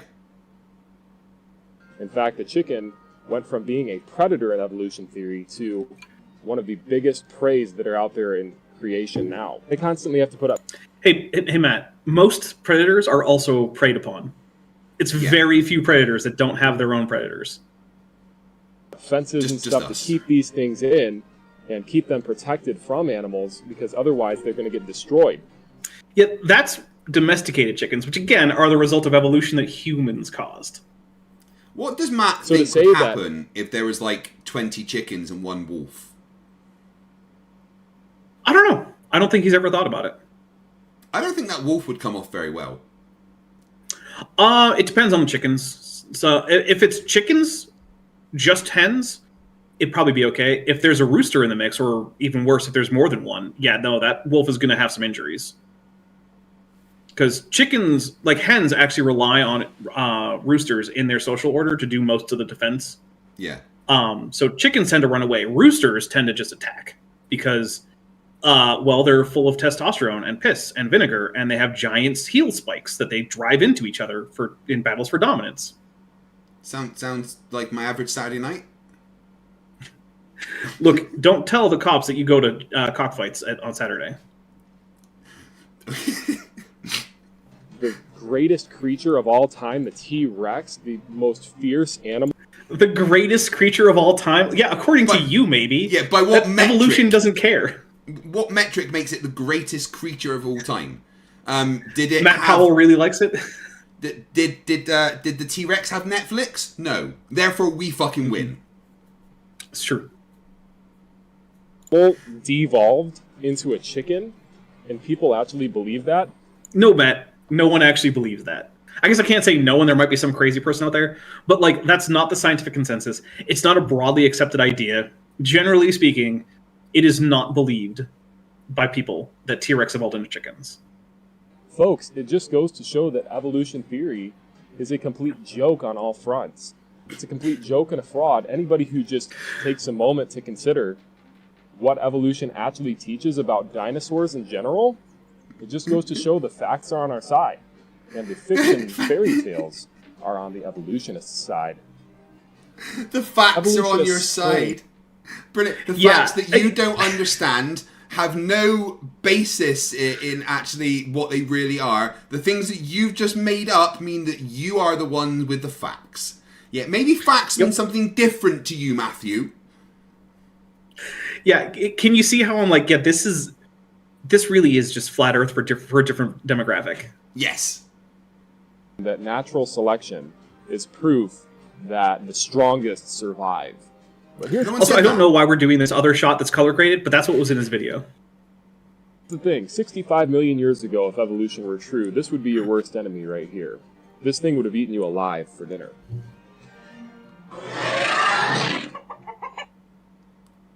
Also, yeah, this entire video is up unedited on my channel because he put this in it. Okay. Yeah, I'll do it. He actually came into my comments to thank me, and I was like, I don't think this is going out to the audience you wanted, Matt, but okay, you're welcome. All right, so after this, we switch over to...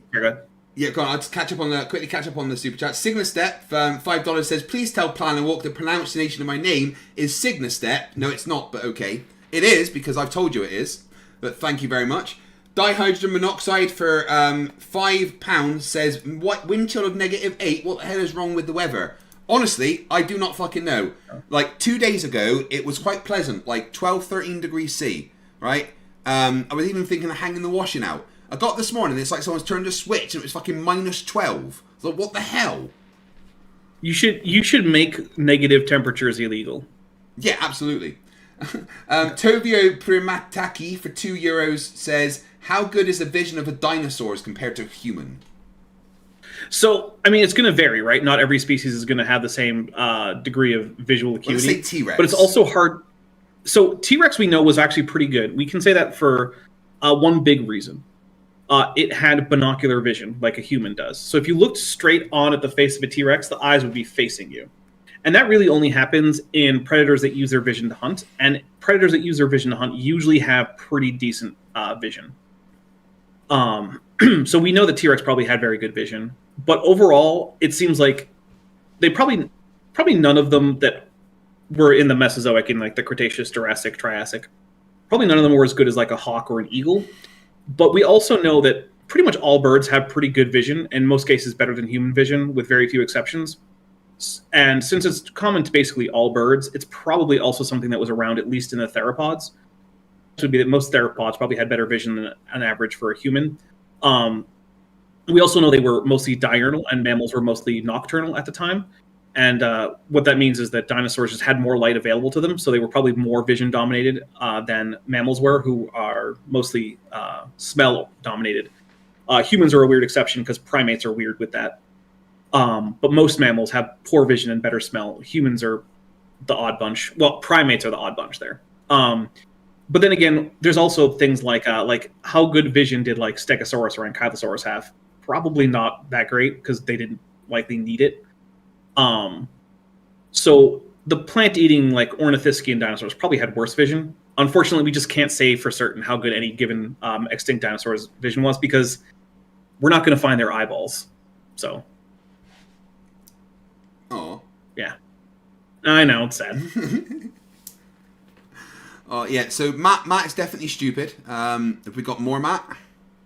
This is the different Matt. So we're going to switch over to Raw Matt. But first we're going to get a word from Aaron Ra that he is cherry picking in order to not actually address Aaron Ra. So Aaron Ra, I don't know if he's still promoting it, but for a very long time he had this thing called the Phylogeny Challenge, which is basically, hey, creationists, get to the first level of demonstrating that your ideas have any validity whatsoever about evolution specifically. So creationists say that not all cellular organisms share common ancestry on Earth, right? So you as a human don't share common ancestry with a turkey. Okay. So the Phylogeny Challenge is find a group of animals that real science would say are closely related. Show why they're not, where that common ancestry breaks down in the cladogram, and how you know. So if you think all members of Felidae, the cat family, which is what Matt's going to talk about, are all related, but they're not related to other closely related organisms like civets or hyenas or things like that, like mongoose maybe.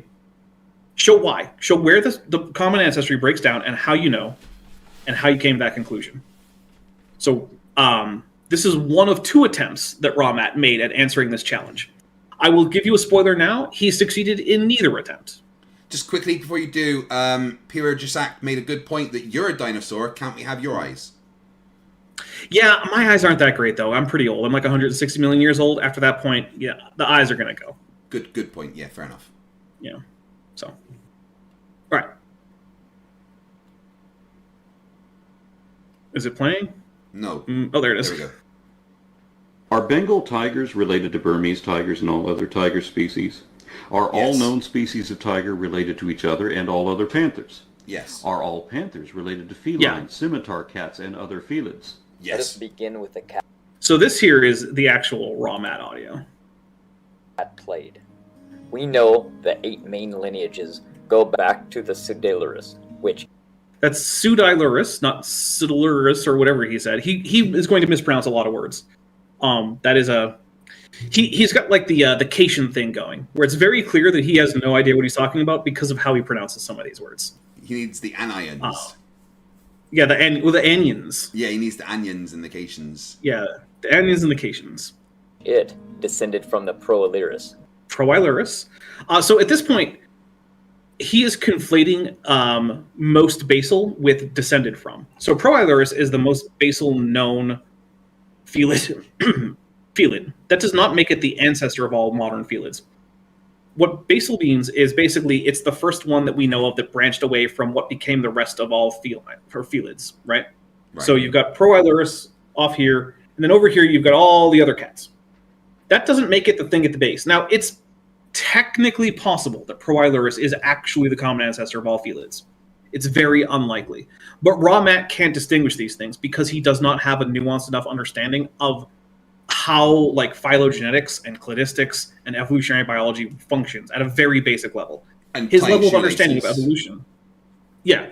So he struggles to get to like a freshman level understanding in like a college freshman. Instead, he's working at like a 6th grade level of understanding of how evolution works. Why are you being mean to 6th graders? I'm not. I'm just saying that they probably couldn't really define the difference between basally branching and common ancestor in a cladogram, and I wouldn't expect them to. But they're going to learn because they're not stupid. Raw Matt is stupid, which means he's never going to learn. He's never going to progress past that point. Proilurus is the first true cat and the ancestor of the entire cat family, placing Polaris at the basal member of the feline classification. Okay, so If he were to do the Arm and Raw challenge, he would show how he knows that Proilurus is, and we'll just grant him that it's the common ancestor of the rest of Felidae, right? Okay, sure. How does he know that that's the case? And why does that break down when you get to, say, like Nimravids, which are very closely related to felids, but they're not quite the same thing? How does he know that? He's not going to tell us. The bones of Proilurus are very similar to the living viverids and fossa. Which breaks his entire argument, because those aren't cats. Why would the most basal cat have bones that are very similar to things that aren't cats, but that science says are related to cats? Well, I would argue it's because they're related. So one of the predictions of evolution is that as you go back in time to more and more basal members of groups, that groups that are currently very distinct will become more and more similar as we go back in time. So the earliest vivarid, which is like civets and the binturong and whatnot, most people in like Europe and North America have never seen a civet, but they're common in South America and parts of East Asia. So why would they be similar if you go back in time? Well, because they're related. And they were more closely related as you go back in time, because there's less time since they diverged. The same thing happens very famously with rhinoceros and horses. The earliest horses and the earliest rhinoceros are almost indistinguishable. You have to spend literal years, sometimes about a decade or so, getting good enough at telling their molars apart to figure out whether a fossil is a fossil rhinoceros or a fossil horse. Okay. Nowadays, you do not need to do that. You just look and you're like, that's a rhinoceros, that's a horse. They're very different. But back in time, they get more and more similar. And so just him pointing out that these things that aren't cats, that he doesn't think are related to cats, have the bones that look like civets, that's a problem for him. But he just is going to gloss right over it. He's just like, yeah, Proilurus looks a whole lot like a civet. Yeah, so he's basically going, yeah, these things have clearly got a common ancestor, but I'm saying there's no common ancestors. Right. Yep. It's like looking at Lake Pontchartrain and being like, yeah, see, that looks like the Earth is flat. No, it doesn't. No, yeah, the curve sure makes it look like it's flat. Mm-hmm. Yeah. Of Madagascar today. Cat connoisseurs have long known that their feline friends have a wild origin. Well, yeah, all domesticated animals are derived from wild animals. That's not news.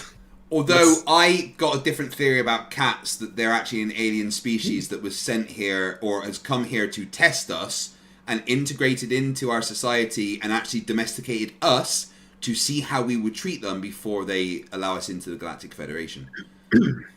I will say, it is a pretty neat trick that they've managed to get humans to scoop their poop out of little boxes for them. Yeah.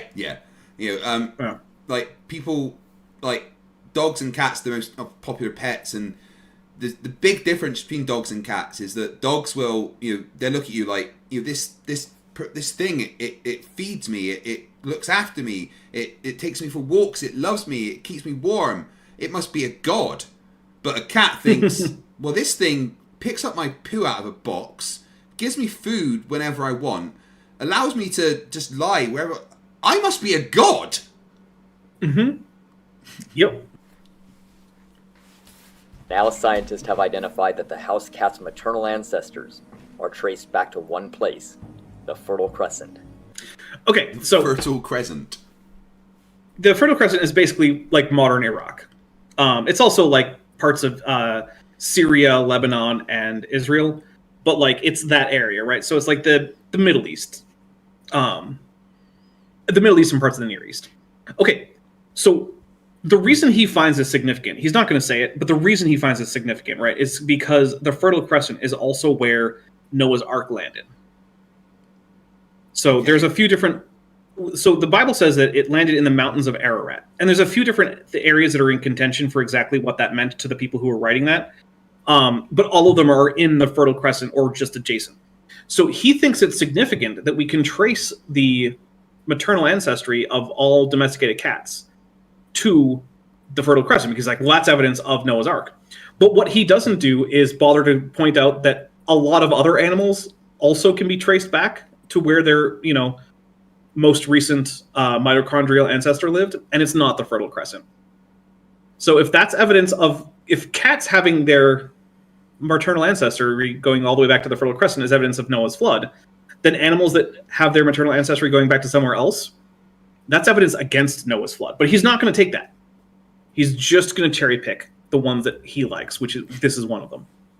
And when he means maternal ancestors, so there's two types of DNA that don't cross over, right? So most of your chromosomes, when two animals reproduce, there's some crossover. So that the kids' resulting chromosomes aren't actually just from one or the other parent. They're actually, each chromosome is itself a mixture of both parents' chromosomes. Okay, cool. That makes those harder to trace. But the Y chromosome doesn't do that because it can't, because there's no other Y chromosome normally. And the mitochondria don't do that because they're not even on chromosomes. Mitochondria are basically just bacteria that live inside your cells, and they reproduce asexually. So that makes them easier to trace because they don't have the crossovers, which makes the math more complicated. And so that's why we have things like mitochondrial haplotypes and Y chromosome haplotypes and whatnot. So basically a study was done on cat mitochondrial DNA, which is only passed on from mother to offspring, and ultimately goes from mother to daughter to daughter to daughter to daughter and on, right? So it's your female line ancestry all the way back, all females. The Y chromosome for mammals is your male ancestry all the way back through only fathers. And it turns out that the most recent cat whose mitochondria has resulted in all cat mitochondria today among domesticated cats lived in the Middle East. That's it. That's the whole thing. Matt finds that significant because he thinks it supports the flood. It doesn't. Genetics proves that there are 8 main lineages of the feline cat order. 7 of the demonstrates, because again, we have a pseudoscientist who thinks that science proves things. Yeah. He doesn't understand anything about science, just like all flat earthers. Nope. Mm-hmm. Major cat lineages are linked by hybridization. So what he means by linked by hybridization is that you can follow a chain of this can reproduce with this, can reproduce with this, that can reproduce with this, and you can eventually get from like a tiger to a little house cat. But house cats and tigers aren't known to be able to interbreed. And for some reason, he thinks that this is significant, even though in other places, not necessarily in this video, creationists will say that, well, if they can interbreed, then that demonstrates common ancestry. And I'll say, okay, yeah, sure. But then they'll also say that inability to interbreed doesn't mean that they aren't related, like through common ancestry. To be fair, means that I don't know how successful breeding a house cat with a lion or a tiger is going to be. You know? Yeah. So for instance, if we wiped out all the cats that aren't house cats or tigers, they couldn't breed. But creationists would not say that for that reason, they're not related to each other. They would say they still think they have a common ancestor, which means that we have something that can be confirmed. Common ancestry can be confirmed by creationists, but it can't ever be refuted. But that's the problem. They need to be able to refute it to be taken seriously, because they're saying common ancestry is wrong. Okay, show me how. And no matter how many times you say, well, these animals can breed together, meaning that they do share common ancestry, unless you can say something about what means that they don't share common ancestry, that doesn't help. So this whole thing about interbreeding, it's completely meaningless. Only one, the Bay cat lineage, has not been linked to hybridization, but this is speculation to this day. Yeah, it's not a very well-studied group, so. These 8 lineages, which are now 37 different species, all descended from 8 types of base cats. The puma ancestor gave rise to the cheetah and the jaguar of today. And the jaguarundi. South American representation among felids is important, man. Come on, it's just outrageous. South America does not get enough love for its native carnivores, right? You know, there's the crab-eating fox, the short-eared dog, the maned wolf. Among the cats, we've got the jaguar, the jaguarundi. Come on. Yeah, frankly, I think it's one of the most important issues of today, to be honest. Yeah. I mean, the ocelot, are we going to forget about the noble ocelot? No, with its extremely pungent ammonia-based urine. Mm-hmm. It's crepuscular. Lynx gave rise to the Iberian and Canadian bobcats of today, and so on down the line. Today, we have 44 cat breeds alone, just in the common house cat. So notice, at no point is he saying anything that anyone is contesting about this, right? This is all just him saying like, well, yeah, of course, look at all this stuff about cats. But the thing is, everyone knows that already. He's trying to answer the phylogeny challenge, where the point is, how do we know where the common ancestry breaks down? All he's doing is saying the ways in which people determine common ancestry among cats are valid. But the problem he's going to face here coming up is that those are the same techniques that are used to demonstrate common ancestry that he doesn't think is valid.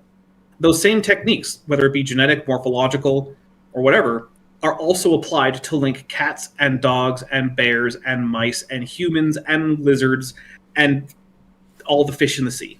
It's just ultimate cherry picking. Mm-hmm. As you can see, it is very easy to track something back to a single species. Yeah, Matt, it is. That's why evolution is a thing. That's why we believe in common ancestry, because it is easy. Yeah, he just debunked his entire argument. Mm-hmm. Yep. Yes, he did. Well, what happened when you track back to the 8 main lineages? Well, when you find the branch narrows, you get to a few base cats. I don't really know what he means by when the branch narrows, because that's just a thing on a chart. So, like, I think he's conflating the shape of this chart with actual events, which, no, not really. Like, those horizontal lines aren't there for anything except, like, visual simplicity. I don't know what he imagines when he says that. Like the Pseudolyrus and the Proalyrus. Even a 2005 study placed the Proalyrus as a basal member of the feline family. Again, see how I said he doesn't know what that means, right? Because he's been spending this whole time saying Proalyrus is the common ancestor of cats, which isn't what that study says. It says it's a basal member, which isn't the same. So again, he's reading papers and he doesn't even know what they mean. It's like the Cation thing all over again. This is like watching a video from Witsit where he's just reading a scientific paper and then going, "See, I'm right." No, you're not. And it's just very read how obvious. you're wrong. He doesn't. Right. It's like everything in this says you're wrong. And also, why was it in contention as to whether or not Proalyrus was a basal felid? Because it was so similar to members of what are now other very distinct families. Like Matt pointed out himself. The reason it was in question because it was like, well, maybe it's actually a vivarid. Maybe it's a cat. Maybe it's a nimrabbit. We are not sure. So we have to do a study to figure out just on which side of this branch it is. You wouldn't have had to do that study if those different families didn't share common ancestry, because there'd be no reason for their members that far back to look basically identical. So he's citing a paper which itself says, no, Matt, you're wrong about this. Mm-hmm. On my channel, we call that a Trojan source, and if we're drinking, we take a drink for it. I'm not drinking again for a while. This has no alcohol, so yeah, I'm not. Apparently, I get naked on stream when I drink, and I'm not allowed to do that, according to my wife. Actually, when I drink, it's almost always on stream. So people who watch my channel have seen like the vast majority of my drinking for like the last 3 years. If you've been watching my channel, you've seen like 80% of the times I've had alcohol. So, not only do we have genetic data to support that this cat gave rise to all the cat kinds we see today. Which we don't. We don't. We don't have any genetic data from Proalyrus. No, we don't. We only have genetic material from modern cats at the last like few 100,000 years max. We don't have any Proalyrus DNA. He literally just pointed out how that's not true. Yep, he's just making that part up. We can also see that the genetic data shows extinct felids found in the fossil record were cats as well. Not for any but the most recent ones. No, we can't. Matt seems to think that we just have genetic data for like all of these fossil organisms, for which we do not. We don't. They just died out.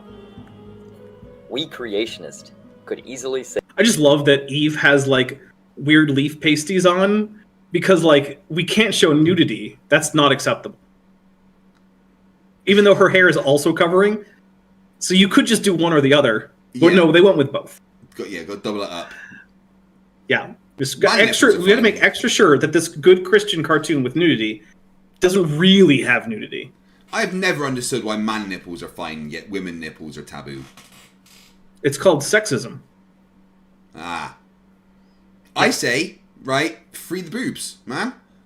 In fact, I think it should be mandatory for all women to be topless. It's just fair, I think. No, I think people should be allowed to wear tops if they want to. I just also think they should be allowed. You would not be welcome on to be fair. In this, well, okay, maybe not in Ferenginar, but in the States at least, it's actually legal for women to be topless in a lot of places that you wouldn't think it is. It's actually legal in all of New York. Women do not have to wear anything on top in New York City. I'm not going to New York. Unless, of course, well, okay, but most of them do because it's kind of cold there most of the time. Oh. And most of the other time, it's socially kind of awkward to not. But there was actually a case not that long ago where someone tried to go topless in a restaurant that had a dress code. And the manager was like, no, you have to put on something. Everyone does. It's the dress code. And she was all like, this is New York City. It's legal. It's like, yeah, but it's my restaurant. It's my dress code. And yeah, it turns out she was hauled away by the cops because you have to follow the dress code in a private business if there is one. Yeah, otherwise they can trespass you. Yeah, which don't get trespassed. It's a hassle. Say that God had created 2 or 3 separate types of cat in the beginning. Matt, the fact that you think it's 2 or 3 separate types means you don't even know that you can demonstrate the common ancestry of all cats. That's a problem for you. Because now what you're saying is directly opposite what you were arguing for before. You're contradicting. He can't even get a single story straight. That's the thing that bugs me the most, right? It's just like, at least have an internally consistent narrative. Nope, not even going to try. During Creation Week. But that doesn't answer the phylogeny challenge, and I do not have any evidence for that. You know what, Matt? You're right. That wouldn't answer the phylogeny challenge. I'm like, cheers. But what I do have evidence for is a singular cat, which all cats descended from. You don't, but okay, I do believe such a thing existed, but go on. Which does answer the phylogeny challenge. I'm sorry, can we just go back to the picture of the cat with the Punisher on his chest, please? I suspect this might be photoshopped, but... It's not. I've seen... oh, okay. It's incredible. All right. I mean, I've never seen this cat before, so I don't know. Surprised Marvel's not sued it, though. Yeah, well, it turns out cats are, like, really hard to get money out of. They just tend to be broke. It's really unfortunate. Descended from, which does answer the phylogeny challenge. By the way, this is an Answers in Genesis graphic that he's showing us here, where they show their creation orchard. And their idea is that they think there's some common ancestry, and that before the flood, which is why you see a flood here, there was some amount of diversification within their created kinds, and that the flood cut off all but one of those lineages from before it. And then when they got off the ark, then they started to diversify, but not evolve, diversify into other species, which isn't evolution, because they don't want to call it that, because then that would show that they're wrong. But it is evolution. It is evil. Yeah, it's not only is it evolution, it's evolution at a pace that no actual evolutionary biologist would find plausible at all. This is like supercharged turbo evolution with like extra nitrous added. In fact, in order to account for the post-flood elephant diversity, just with proboscideans, every single calf for centuries would have to be not just a different species from its mother, but also from all of its siblings.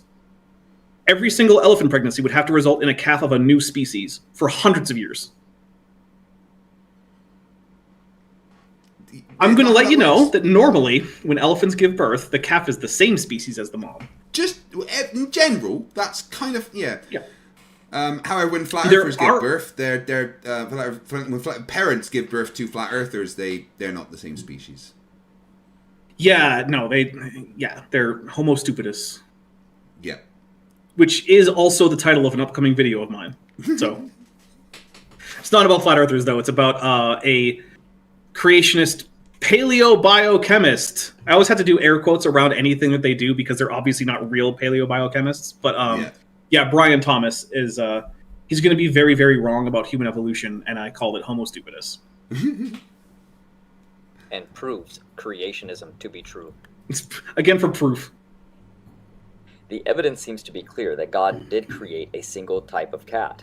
Besides orphan genes and feline-specific ERVs and viruses. Okay, so what an orphan gene is it's a taxonomically restricted gene. What that means is that it's a gene that's only found in a very small group of the organisms, which I don't know why I'm fuzzy. Going out of focus. Yeah, I'll fix it. So we have these orphan genes, or these taxonomically restricted genes, at all levels of the tree of life, right? And so we have them at the species level, at the genus level, at the family level, at the order level, the class level, all over the place. So what does that mean for us then? I'll just turn this thing off, turn it back on, take that. Well, what it means is that there has to be a mechanism by which organisms, now I'm frozen, can actually evolve new genes, right? Like, it has to be that case. So what do we do with that then? Well, it means that there's a mechanism, there we go, where evolution can happen, right? And when he says that we know that cats are united genetically because they have orphan genes at the family level, what he's expecting is that they also have orphan genes at the genus and the species level, which means if having orphan genes is the sign of common ancestry and not sharing that orphan gene is a sign of separate ancestry, which is the argument he's making, every single cat species is a separate creation by God. He doesn't get to say that lions and tigers and kitty cats have a common ancestor. He would have to say that lions and tigers don't share an ancestor at all, even though they can interbreed. So And, again, so let's assume that he's right, that there is, though, this single species of cat they all came from. He made the very big claim that this is evidence that God made a single species of cat. Let's give him that there was a single species of cat, whereas the evidence God made it.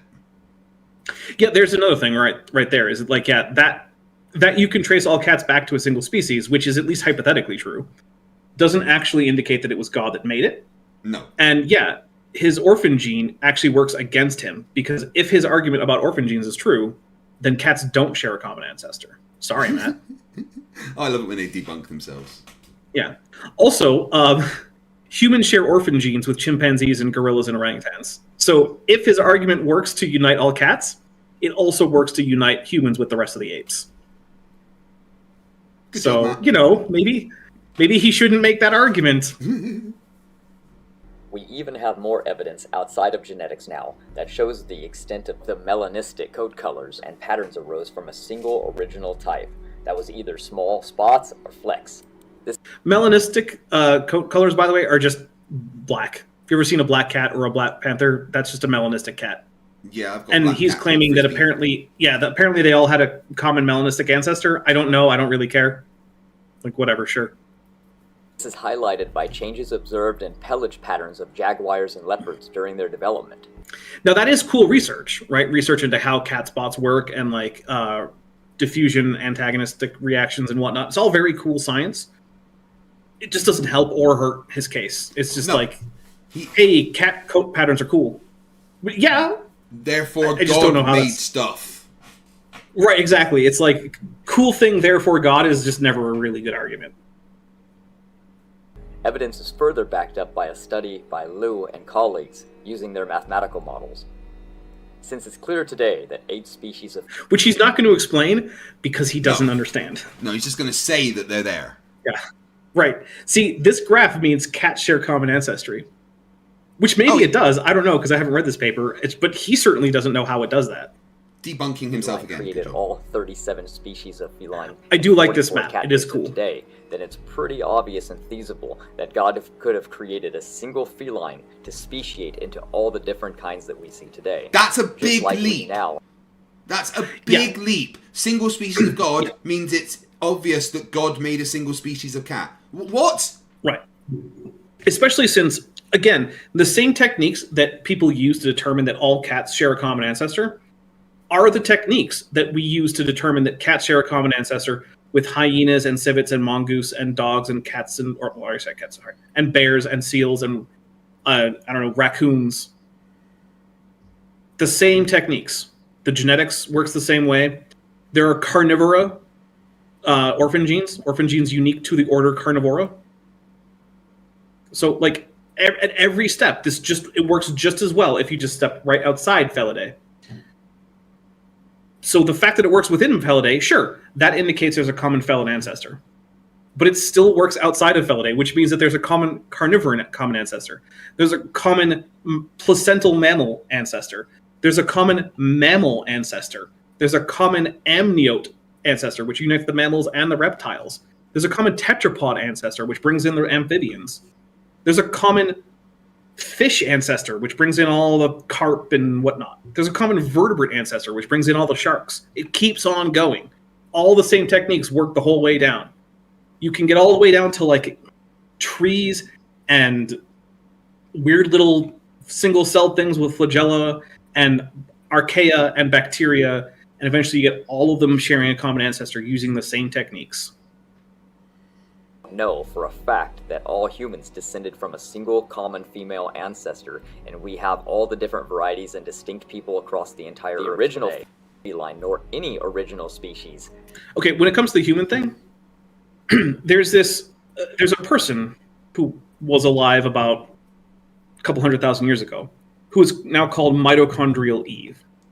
And she was called that literally because of the Bible story, right? Yeah. But it is important to note that in no way is this person anything like Eve, except in the sense that she is a common ancestor for all humans. So what Mitochondrial Eve is like this, right? So let's say, imagine your own family, right? And I don't know if you have any sisters, but let's just say that you have a couple sisters. Okay, so you have a couple sisters. Let's say one of them has a bunch of kids who themselves go on to have grandkids, who themselves go on to have great-grandkids, right? Her mitochondrial DNA is going to be passed down the female line into those great-grandkids, right? Yeah. So her mitochondrial line is going to keep going. But let's say your other sister either doesn't have kids or only has boys. So her mitochondrial DNA is not going to get passed down, even though she's alive with your other sister, obviously, in the same time, in roughly the same place. They're contemporaries. They probably know each other. But one of them doesn't have her mitochondrial DNA passed down, and the other one does. Well, that happens on a large scale in populations, right? Certain lines of mitochondrial DNA go extinct either because that female doesn't reproduce or that line of females isn't continued on with only females. At some point, males dominate it just by chance, and that line dies out. So what that means is, for any given species, you can take a look at their mitochondria and find how long ago the female organism that gave rise to all those mitochondrial lineages lived.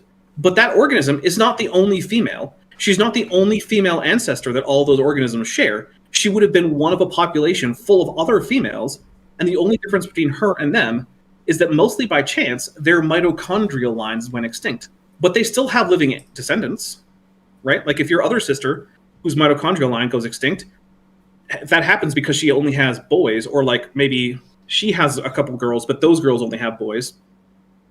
Well, that mitochondrial line is going to go extinct, but her children still exist.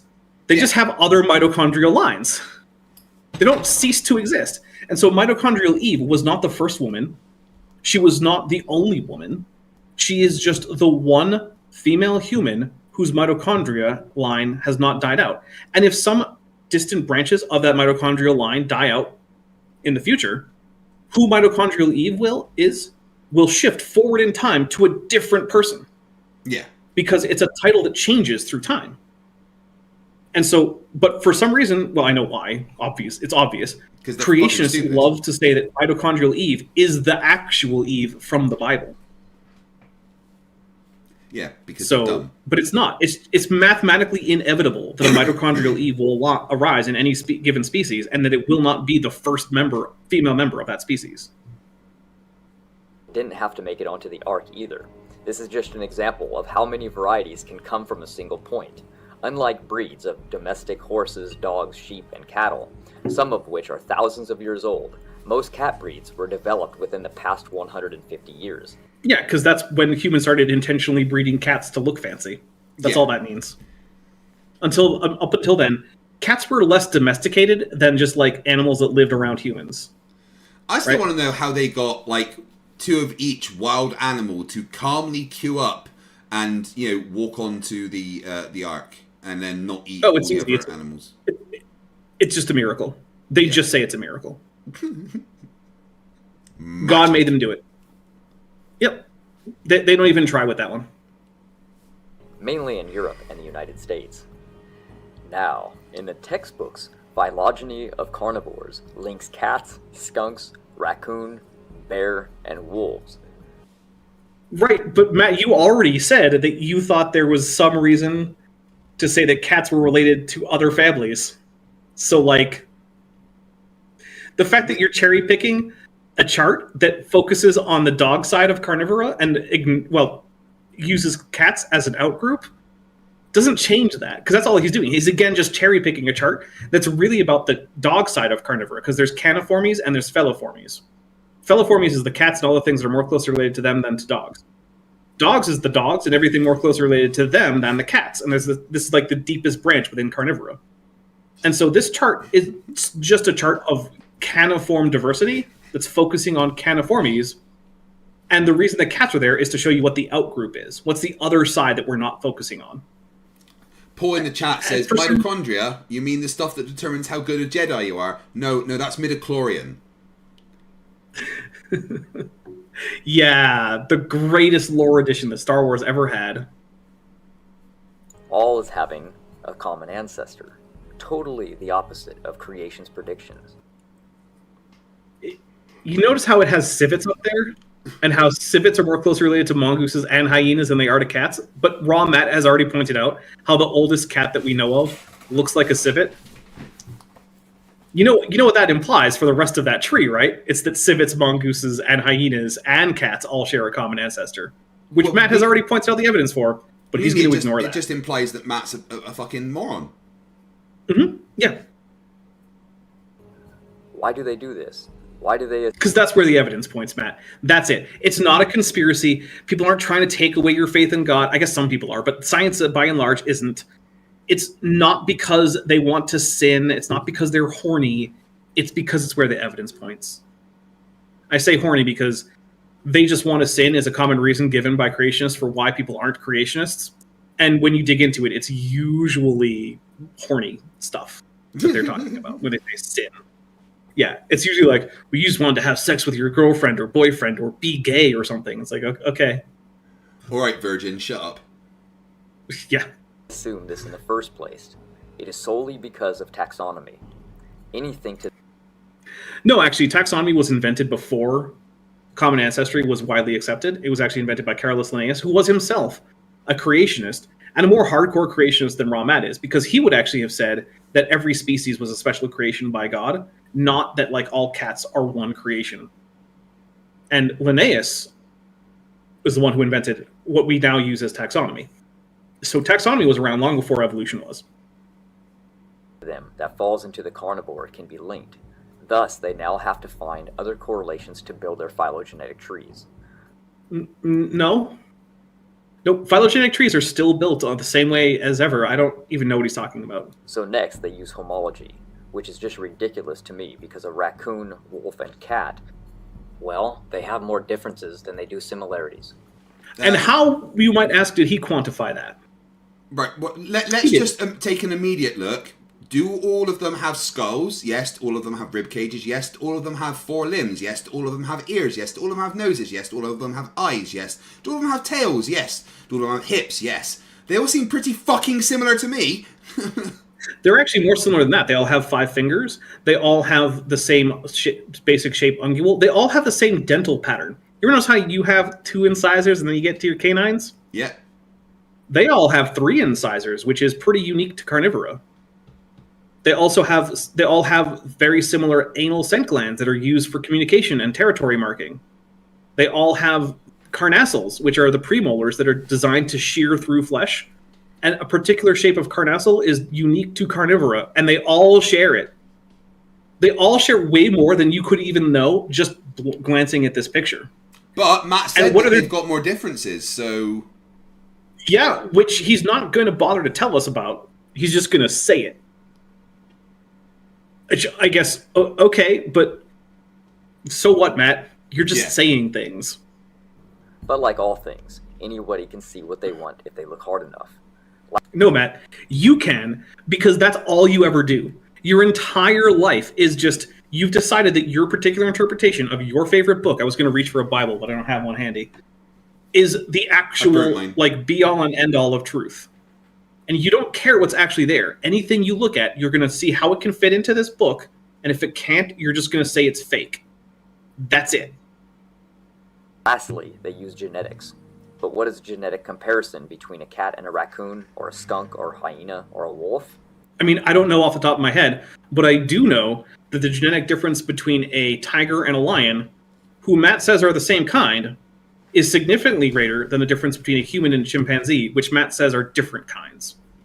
So, yeah, we're going to have to use like consistent genetic thresholds for relatedness, and Matt wants to unite lions and tigers, which he clearly does. He's going to have to say that humans and chimpanzees share a common ancestor, which he will never allow, because remember, according to creationists, humans are the special boys of creation. Oh, yeah. Well, that's because creationists, like flat earthers, have to feel special. Mm-hmm. Yep. Well, that's a good question. Since cats and dogs are supposedly to be genetic cousins of the same tree, they should have a lot of similarities in biology, right? I mean, they do. They manifestly do. Yeah, they literally look kind of the same. Dogs were closer to humans at 95% than cats were to dogs. Okay, so I had to look into this one because it seemed really weird. And also, what is this he's showing us? Why isn't he showing us what this is, where it's from? He's done that before, right? Uh-huh. This is from an article from Psychology Today, which is not a journal. It's just a magazine about psychology. And this article is about allergies that dogs and humans can have when living in urban environments. And so I looked at this article and I was like, well, what is this summarizing? It was summarizing one paper that, again, was about allergies that dogs and humans share. And I couldn't find this claim about 95 to 90% just being... Actually, sorry. I could find it in that paper, which was weird because that's... Spoiler, it's not actually true. So I looked at where that claim was. So I looked at that source. And that source turned out to be a paper... just hit the wrong button. It turned out to be Initial Sequencing and Comparative Analysis of the Mouse Genome, Mouse Genome Sequencing by the Mouse Sequencing Consortium Genome, which was published in Nature. Okay. In that, they compared a number of different genomes to each other that they were sequencing, including dogs, humans, and mice.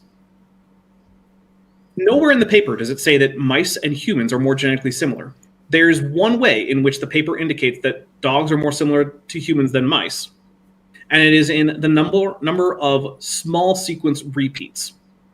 That probably doesn't mean anything to most people, so I will go ahead and explain what that means. So when your DNA is being copied, what happens is there's this protein complex that travels down the chain, and as it goes, it reads what's in the chain, and it spits out half of a DNA strand that is then conjoined to its opposite side, right? But sometimes it gets a little hung up, right? It's like, and it backs up a little bit and starts back over. So what that does is it means that there's a small part of the sequence that gets repeated. So it'll go like AAGCTA, whatever. And then it's like, oh, that A and that T, we're going to repeat it. So we'll go ATAT, whereas it didn't in the previous DNA copy. That's a small sequence repeat. Dogs and humans have a more similar number of small sequence repeats to each other than mice do to either. That's it. That's the entirety of the increased similarity between dogs and humans versus humans and mice. In all ways that people normally mean when they say that they're more similar, mice are significantly more similar to humans than dogs, which is what we would expect because humans and mice are both in the group Euarchontogliers, which excludes dogs and other carnivorans, which means they are more related. So, Raw Matt is just wrong. Now, to be fair, he did get it from a website that's not him, but he didn't go back and check this. Oh, of course not. He just cherry-picked a bit that he instantly thinks backs up his claim, and there we go, it's true because reasons. Yep, that is it. So, yeah, but to be fair, I did have to go through at least 3 different steps to figure out what the heck was going on. But I actually know to do that because, 1, I can check sources, unlike, some people like Raw Matt. And 2, I also know that that's an absurd claim that needs to be checked on. Raw Matt, though, just sees a claim that agrees with him. He's like, yeah, sure, totally, I agree with that. Makes sense to me. Because he's a credulous when it comes to things that agree with him. And he has an absurdly high standard of evidence for things that don't agree with him. Yeah, which is a sign of pseudoscience. It is flat earthers, same again. Mm-hmm. Then they found cats were closer to humans than dogs were to cats as well. No, they didn't. So what this isn't even actually saying that. Cats share 90% of our genes. That does not mean they actually have a 90% genetic similarity. What that means is that 90% of the genes, parts of the DNA that actually code for a protein, humans also have a gene for that protein, but it doesn't tell you how similar those are because proteins vary. Cat collagen isn't identical to human collagen. Cat hemoglobin isn't identical to human hemoglobin, and so on and so forth. If you want to actually say that cats are more similar or share 90% of human DNA, you'd actually check the nucleotide sequences. All that's saying is that it takes about as many of the same kinds of proteins to make a cat as it does to make a human. Which, yeah, cats have to live, they're both mammals, they live in the same world, they have to eat broadly similar food, they have the same basic metabolic processes, so of course they need about the same proteins. That's not a surprise to anyone. But that's not the same thing as saying that cats are more similar to humans than dogs are, or to mice, or anything like that. That's just saying that when you count up and name the proteins from cats and from humans, those lists are about 90% the same. But that's going to be true for basically all mammals.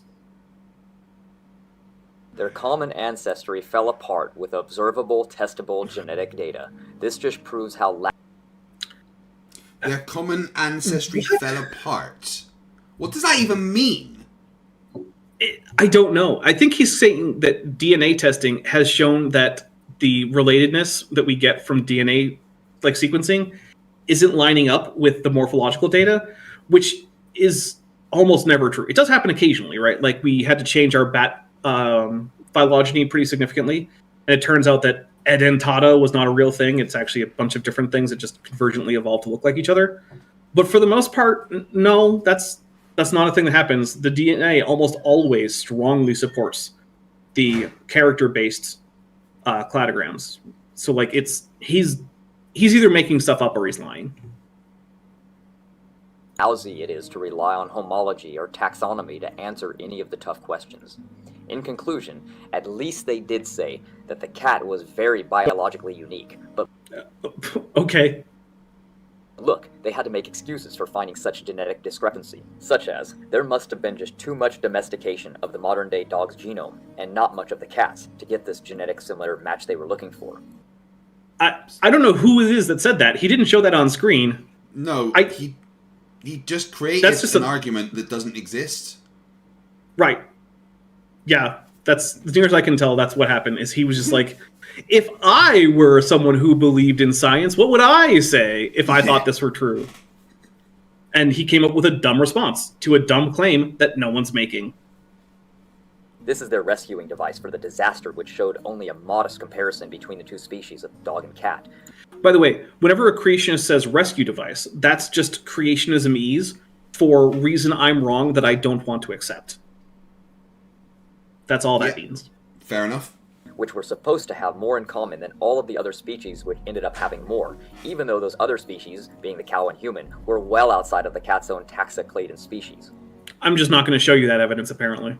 Yeah, I'm just going to say things. Don't worry about me proving the things that I'm saying. Yep. Since they are supposedly a very close relative to one another? No. Frankly, I have no idea why they try to put these two together, because even taxonomically they are not the same. Cats are pure obligate carnivores, when raccoons are pure omnivores, and always have been. What is a pure omnivore? Yeah. What does that mean? I think he's got confused with omnivore and herbivore. Yeah, maybe. So here's the thing, right? Nothing is a pure carnivore, and nothing is a pure herbivore. Not even cats. Cats eat plants. You've probably seen your cat eat grass. Yeah. They don't get much from it. But they do it. And also, like, other things that you think of as pure carnivores, do you know that crocodiles eat fruit? I did, actually, yes. Yeah, crocodiles eat fruit. Did you know that cows eat snakes? I didn't know that, but good, because I hate snakes. Yeah. Cows eat snakes. In fact, if you look at a ruminant, like a cow or a deer or something, the females tend to eat a fair bit of meat when they're getting ready for pregnancy because they're stocking up on calcium. So they eat things with bones. Right. Didn't know that. So, yeah.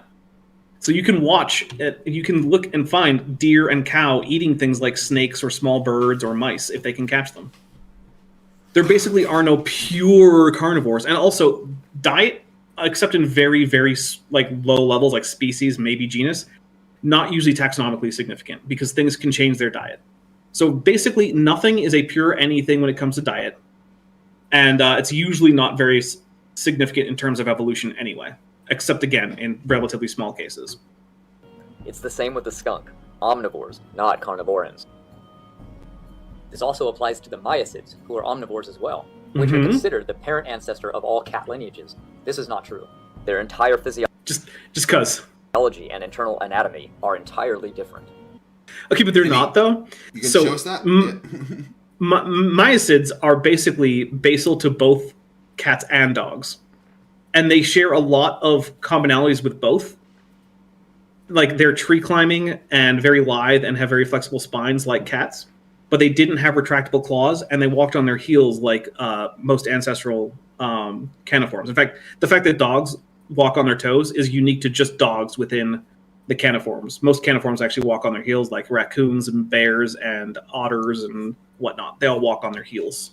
Interesting. And palms, yeah. So, like, Misuse is this perfect transition between these two groups, where it has, like, a tail and spine and to some degree a shoulder that's like a cat, but it has the feet and, like, the claws of a bear. Like, what do you do with that?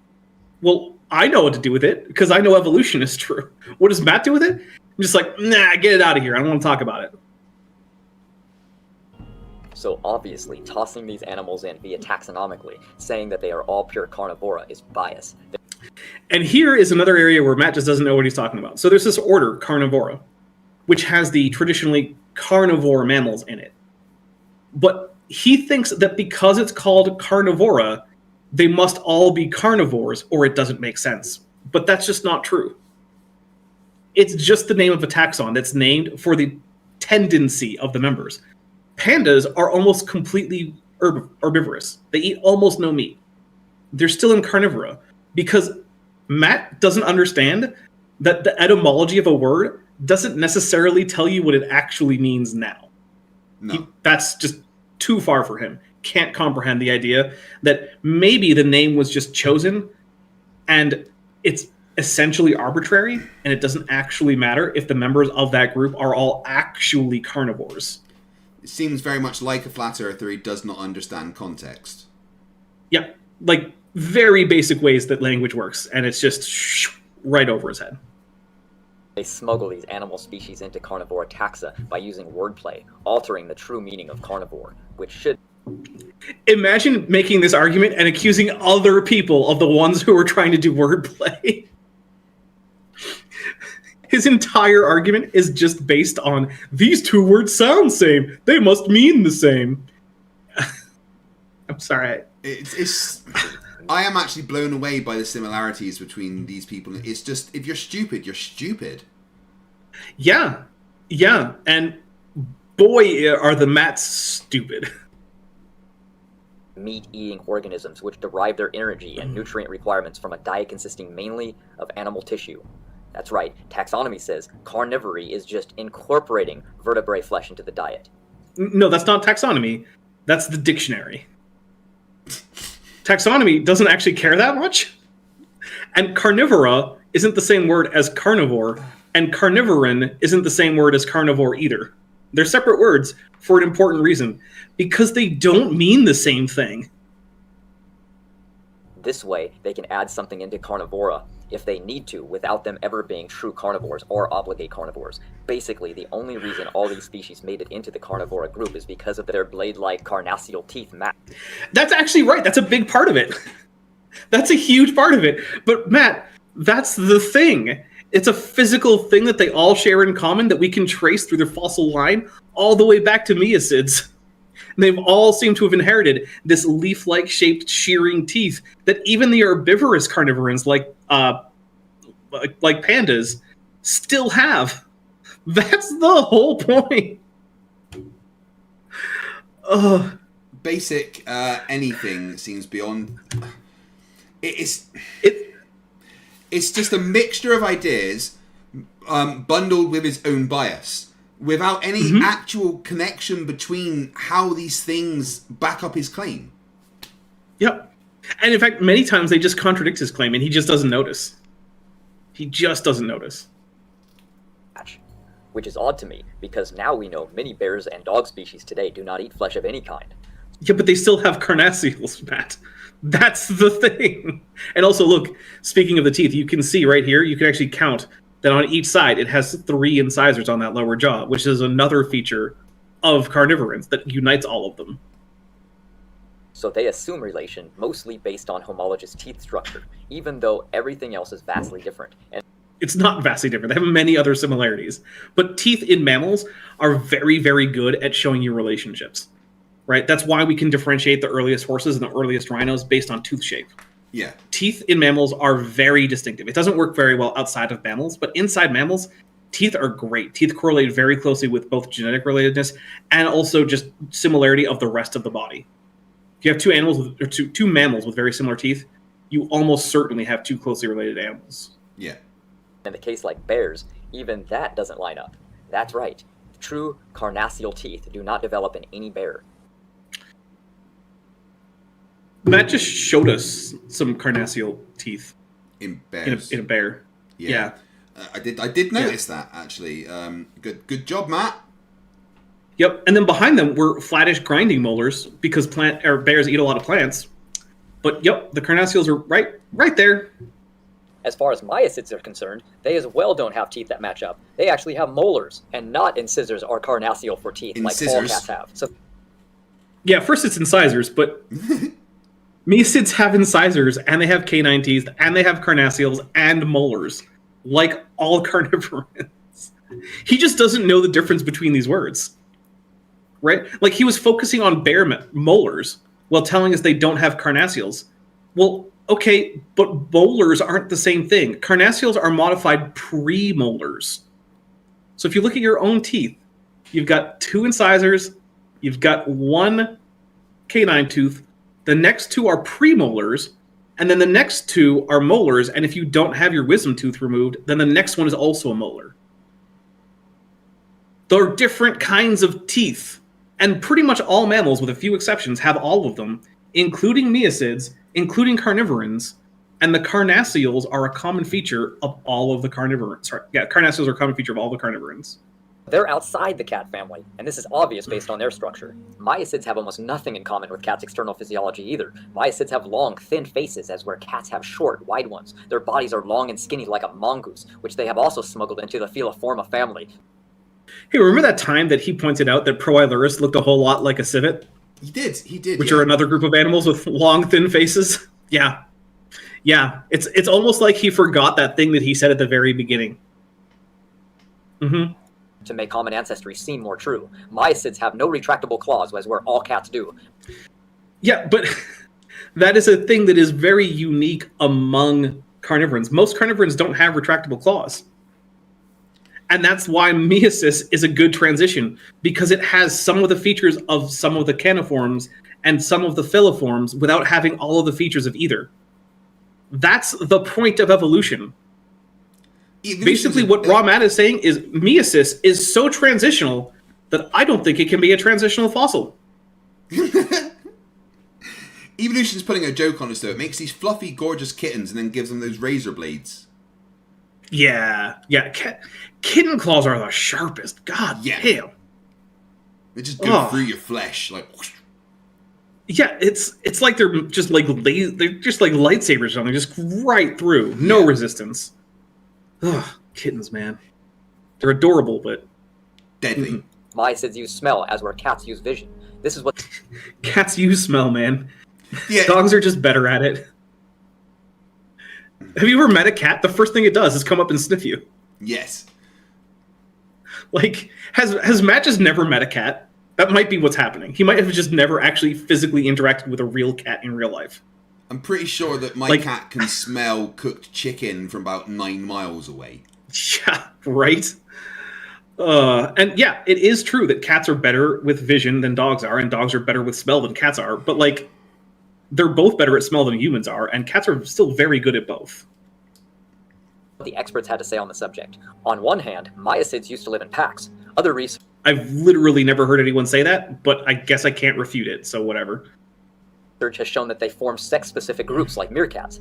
Therefore, they're outside the cat family tree based on characteristics as well. Well, yeah, no one does he says think that meerkats. Does he think meerkats are cats?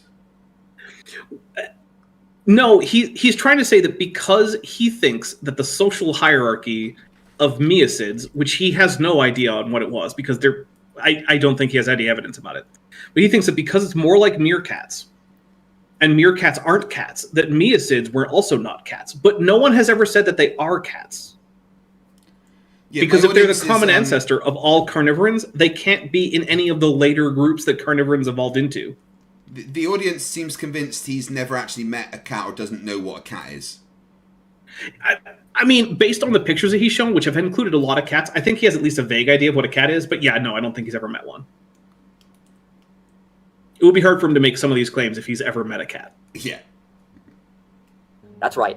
Miacids were also omnivores, as where cats, on the other hand, are pesky eaters and only carnivores. This is... Again, not technically true, but also, again, most carnivorans are also omnivores. Cats are one of the odd groups that has hyper-specialized into hyper-carnivory, right? Where they get 90+% of all their calories directly from meat. My cat likes that is cucumber. unique among... Oh, sorry? My cat likes cucumber. That's odd. I like cucumber, though, and I'm a meat-eating dinosaur, so maybe it makes sense. Yeah. I had some cucumber gin and tonic last week. That was very, very nice. Just muddled the cucumbers in a glass with some gin in it, and then poured that gin back in to the rest of the gin. And yeah. Well, I mean, I let it soak, obviously. I let it soak for almost a day. That sounds and amazing. then, yeah. It also works really well with rosemary. Get some fresh rosemary sprigs, drop that in a tall glass of gin, and then just pour that back into the rest of your gin, and you'll have rosemary gin. Excellent.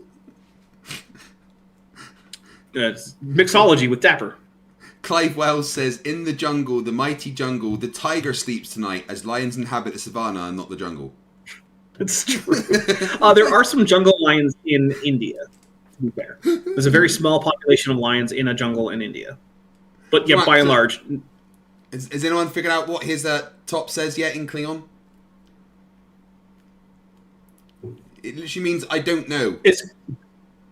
So Lisa asks, Klingon is an SVO language? No, it is in fact the opposite. It is an OVS language, which is the rarest kind of language, which is why it is that, because the guy who made it was intending to make it as weird as possible, so that it seemed alien.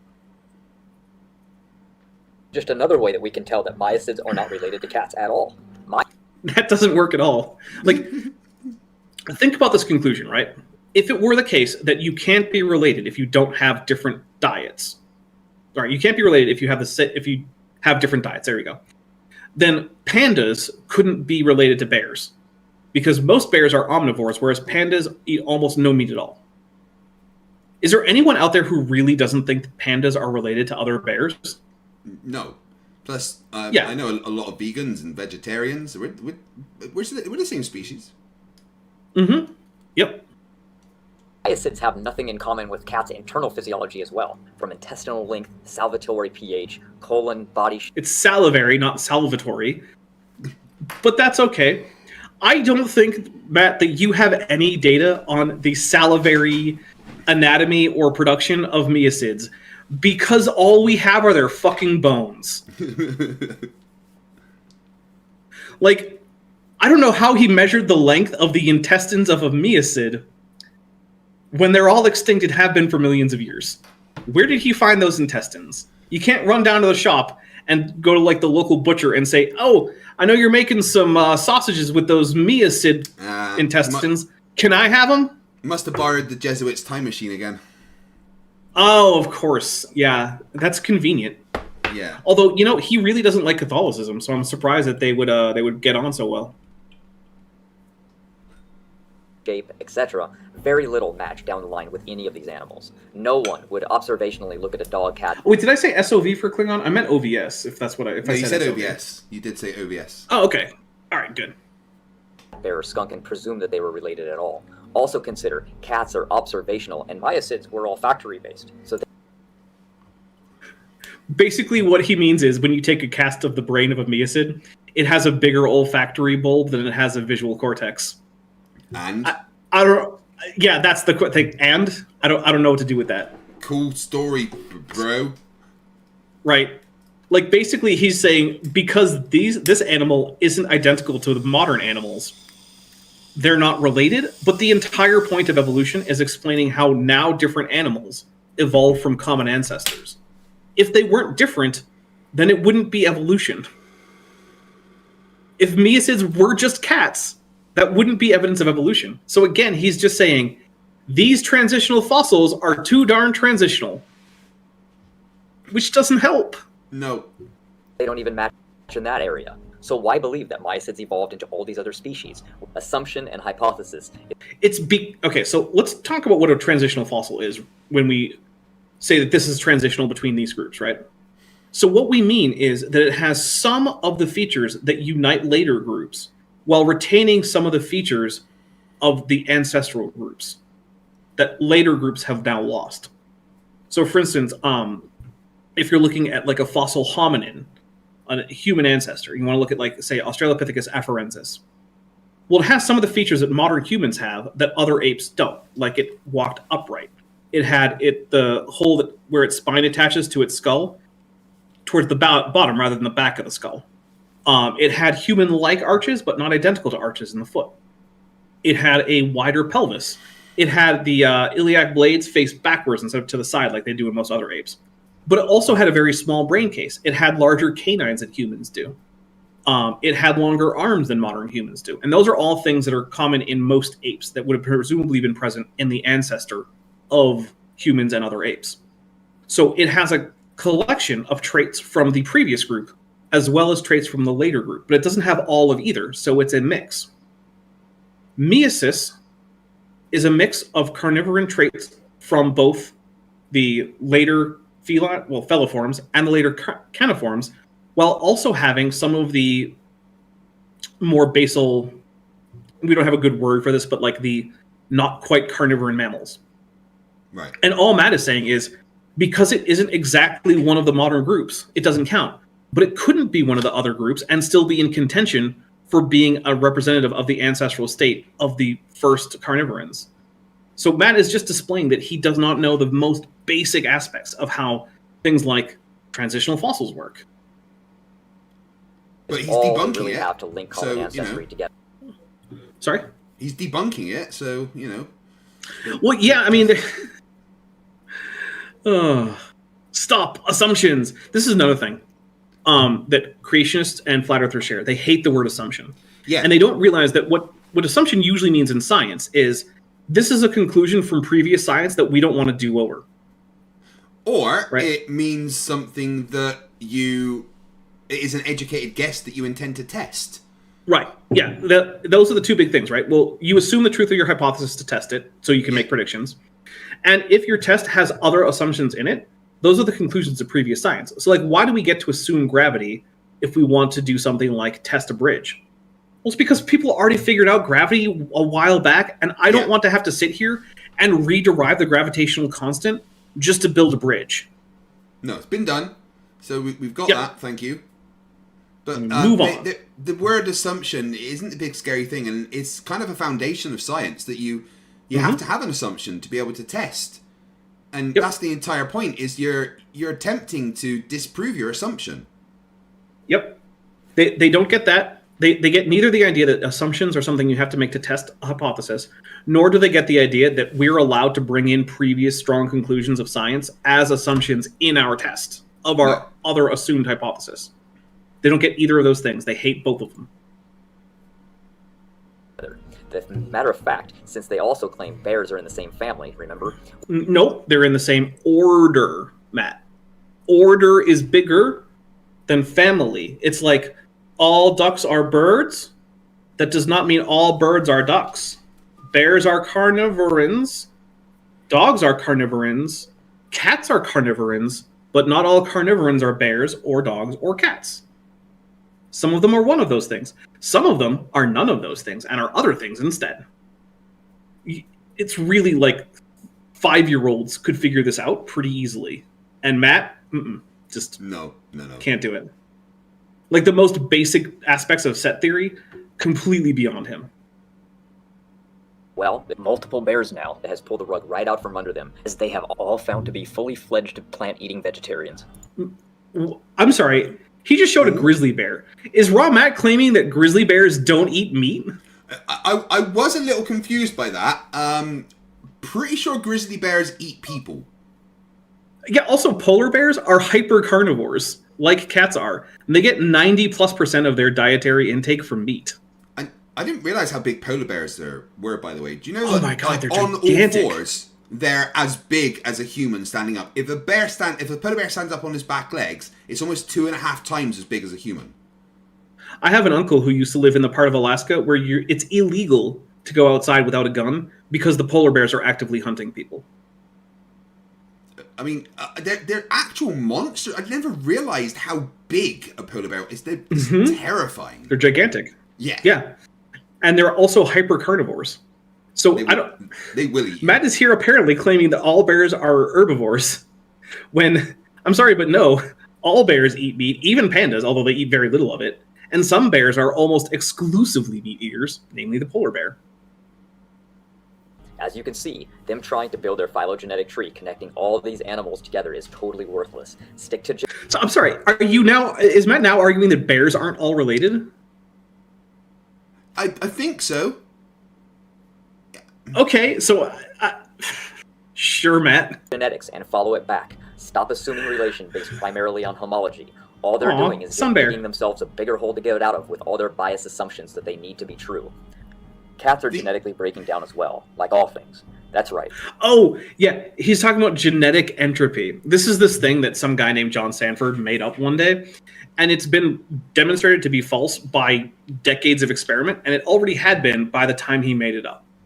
It's just not a thing, but creationists love it, so they keep going on about it. The basic idea is like this, right? You're more likely to have a slightly deleterious mutation than to have a beneficial mutation, which is true. Yeah, makes sense. And mutations build up in populations, which is also true. Therefore, overall, a population's genome is likely to become less and less fit over time as more of the mutations that build up will be negative, which is not true because of this little thing called natural selection. If a particular version of the genome gets to be unfit enough that actually affects reproductive output, that version of the genome will be selected against, and the versions of the genome that have the better fitness will then predominate again. So what will actually happen is that you will end up in a static environment with a long-term stasis in fitness, such that some lineages will in fact decrease in fitness, but they will be driven to extinction, and only the lucky lineages that don't have that will continue on. And that is a long-term sustainable thing. And you have to ignore things like that organisms have populations and aren't just a single individual asexually reproducing in order to believe in genetic entropy.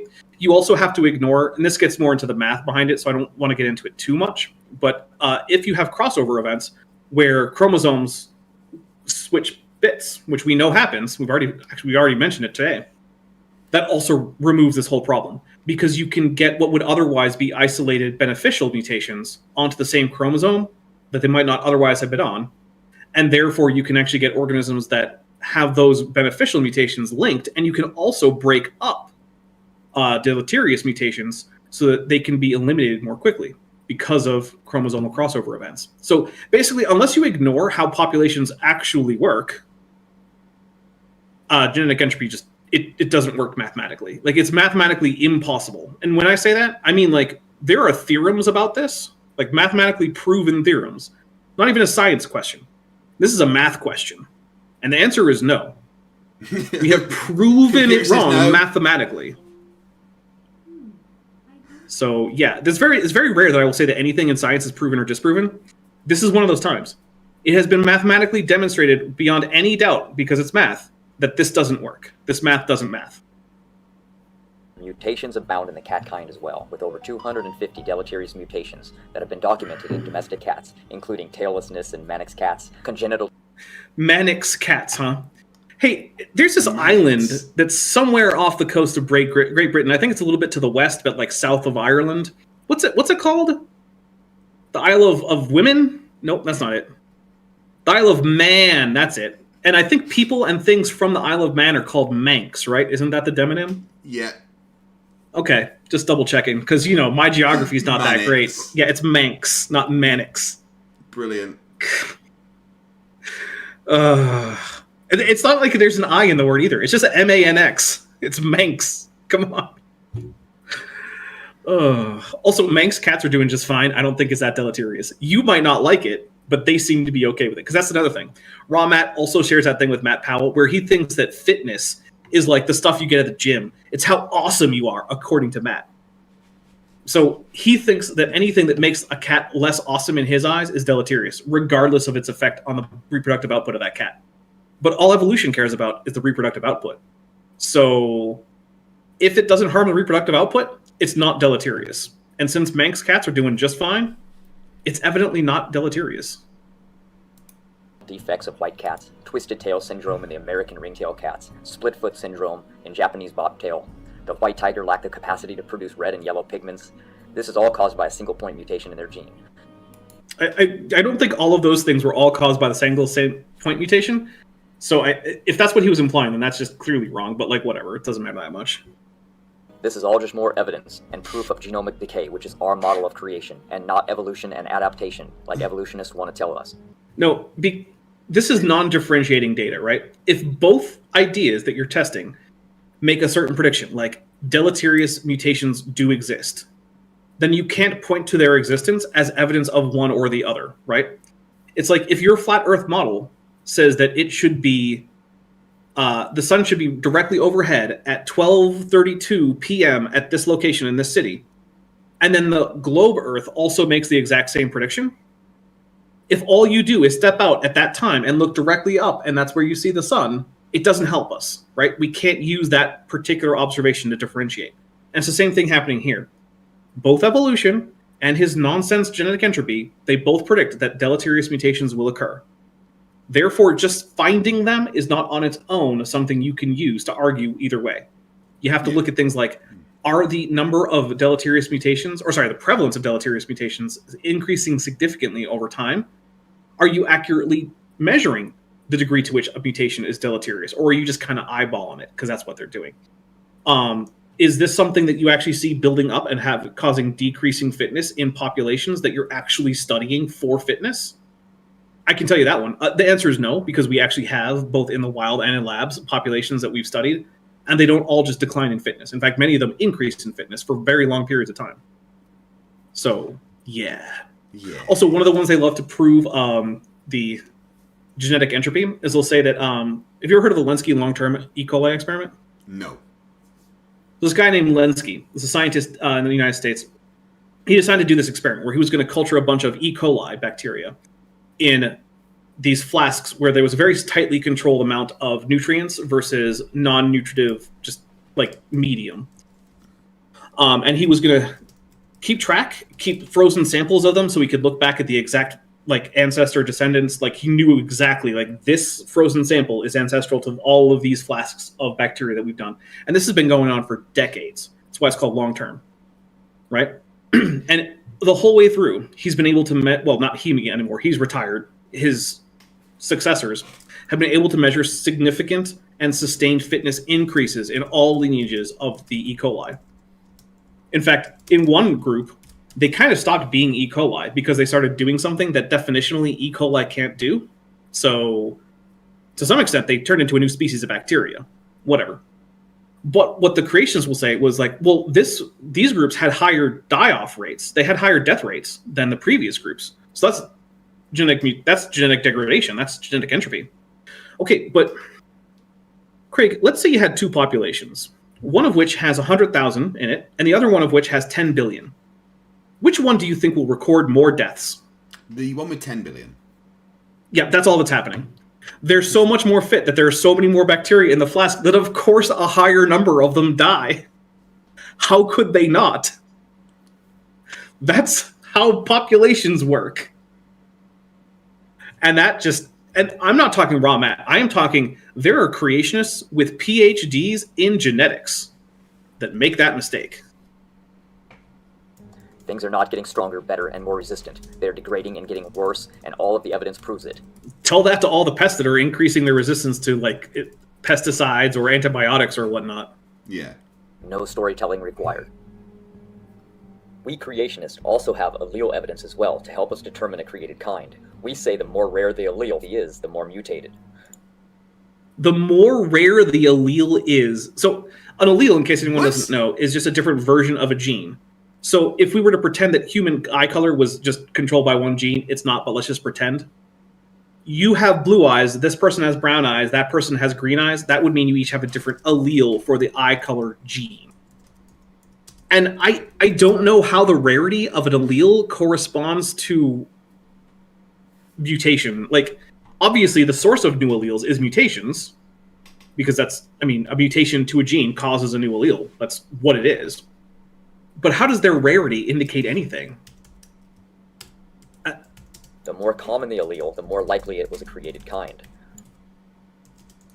Okay, so normally when he says created kind, that means a group of organisms that, according to him, all share a common ancestry and were created as such by God. Which means that all created kinds should have multiple alleles, which means that alleles aren't created kinds, but he just said they were. I don't even know what he's trying to say here. He's trying to cherry pick things that make him seem right without understanding any of the basic shit about which he is talking. Yeah, I also think he's trying to use fancy words in ways that don't make sense to make himself sound smart. Hey, Dapper, would you be up for a Young Earth Creationist conversation with Peter Markley? Absolutely. I already have a bunch of those that I've had. They usually go fairly well. I'm a pretty nice guy. Just the other day, I had a conversation with an Old Earth Creationist, Fazal Rana from Reasons to Believe, which is the biggest Old Earth Creationist organization. I've had at least half a dozen conversations with my friend Jackson Wheat on his channel with Young Earth Creationists. So yeah, absolutely. If Craig wants to set up a talk between me and a Young Earth Creationist, I'm absolutely down for it. Cool. I will get that sorted. Yes. All right, let me quickly catch up on Super Chats because I've had quite a few. Electric IPM for $2 says, Dapper, do you know the average lifespan of a dinosaur? There isn't one average lifespan for a dinosaur. Dinosaurs would have lived different lengths of time. We know that T-Rex probably didn't live much past its second decade, but many sauropods could possibly even live into maybe a dozen decades. It's possible. Because by the time they became adults, they were basically just immune to anything that was going to kill them, except old age. But there's no one answer to that, right? Just like there isn't today. Like, how long does a bird live? Well, parrots can live for 80 years, but hummingbirds will live for a couple years. So plus, yeah, the there's fact no that answer you've to that, lived sorry. for several million years froze the data off quite a lot. So Well, yeah, there is that. I usually shouldn't be included in dinosaur longevity studies. Janos Takos for 1,024 huffs says, I had a nightmare. An alien spaceship entered the solar system and blasted etherically displaced song on all frequencies and then just left. How did they get it? I love how word salady that whole thing is. It's just a bunch of nonsense. Only people that are in our community would understand that super chat. Oh, yeah. JSS Tiger, $5. Quote from Jurassic Park, Evolution. The evolution deniers are too preoccupied with whether they could spread their dirt, but didn't stop to think if they should. Yeah, so weirdly, a lot of it is an attempt to get people to convert to Christianity, and I don't think it works very well. Look, if you watch this, and you're someone who converted to Christianity because of creationists' talking points, let me know. I'd be very curious. Lord Luna's Pooh for $2 says, lions and tigers and kitty cats. Oh my. Icy Spin 199, Cain and Abel bred with Eve or imaginary sisters?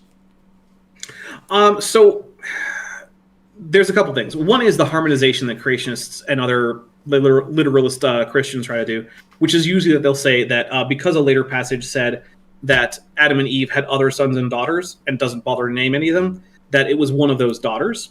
I guess you could say Eve, but I've never heard anyone actually say that. But the actual more likely option is that the Cain and Abel story is actually from a different document than either the fall of Adam and Eve or Genesis 1. They're all actually from different authors. And chances are that the Cain and Abel story was written by an author who did not conceive of Adam and Eve as the first humans, but rather the first humans with which their God covenanted, which means that they were the ancestors of the author and his ethnic group, but not necessarily everyone else. And that Cain was just married to someone from some other group. Right, okay. JSS Tiger $5 says, I spotted a fully evolved flat earther one time on a hidden camera in the woods. Oh, did you see a bear do a shit or something?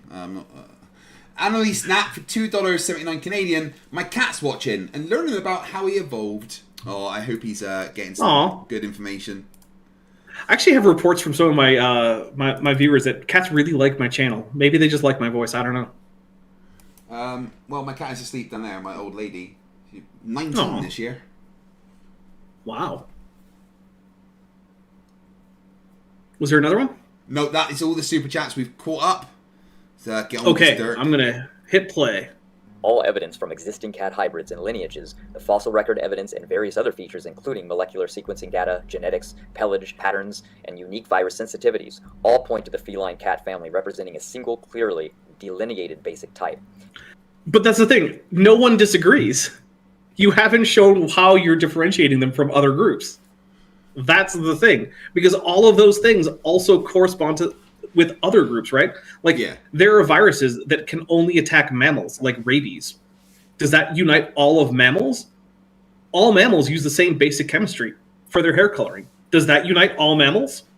All mammals have the same basic kinds of teeth, except for a few who've lost them, but they still have the genes to make them anyway. Does that unite all mammals? And his answer in each of these cases is going to be no. But it's the same technique that he uses to unite all cats. And that just does not compute for him. He does not realize that the same way that he says that all cats are related is exactly how everyone else says that all mammals and all animals and all organisms are related. Or he knows what he's doing and he's just lying. Well, yeah, there's that possibility too. Although I do think he is stupid enough to not notice. Matt, so Raw Matt is definitely one of the ones who I think is more stupid than dishonest. I do think he's both, but I think he's weighted more heavily in the stupid section than the dishonest section. It is reasonable, then, with all the evidence available, to say that all these felines arose from a single basal-founded cat, and since then, they have passed through one or more adaptive radiations and speciations, exploiting their inherent morphogenetic potential to produce... Ooh, morphogenetic potential? Those are big some, like, words. $12 words right there. Wow. I bet he didn't do that in the first take. Well, yeah, probably not. But he actually, like, those are reasonable words to use there, so... all the known existing and extinct species of cat. Thus, it is reasonable and logical for us as creationists to assume that there was a single cat that was created kind, because all of the evidence clearly shows this to be true. Now, could something prior to the Proalliers given rise to it? Sure, why not? But the fact remains, no genetic data, or any data for that matter, solidifies that opinion. I mean, none of it does for Proalliers either, because, again, we don't have genetic data. But also, remember, the whole point of the Phylogeny Challenge was to show where the commonality stops. All he's done is shown where he thinks it is, which doesn't help. Well, so what he needs to do is go find, like, what about civets? What about nimravids? Why don't you think they have common ancestry? It hasn't even approached it. Yeah, no. Right, Proalliers is the first cat, the first of its created kind, and it populated the entire world we see today. That is what the evidence shows, and that is what we say. The Phylogeny Challenge has been answered. No, it hasn't. It hasn't even been attempted. You've just said some things that didn't even... The thing is, even if he was right about everything, it still didn't even attempt to address it. Can I attempt because to the whole point... give, like, a quick breakdown of his entire answer is, we don't know a couple of things, and these things are similar, therefore God made them.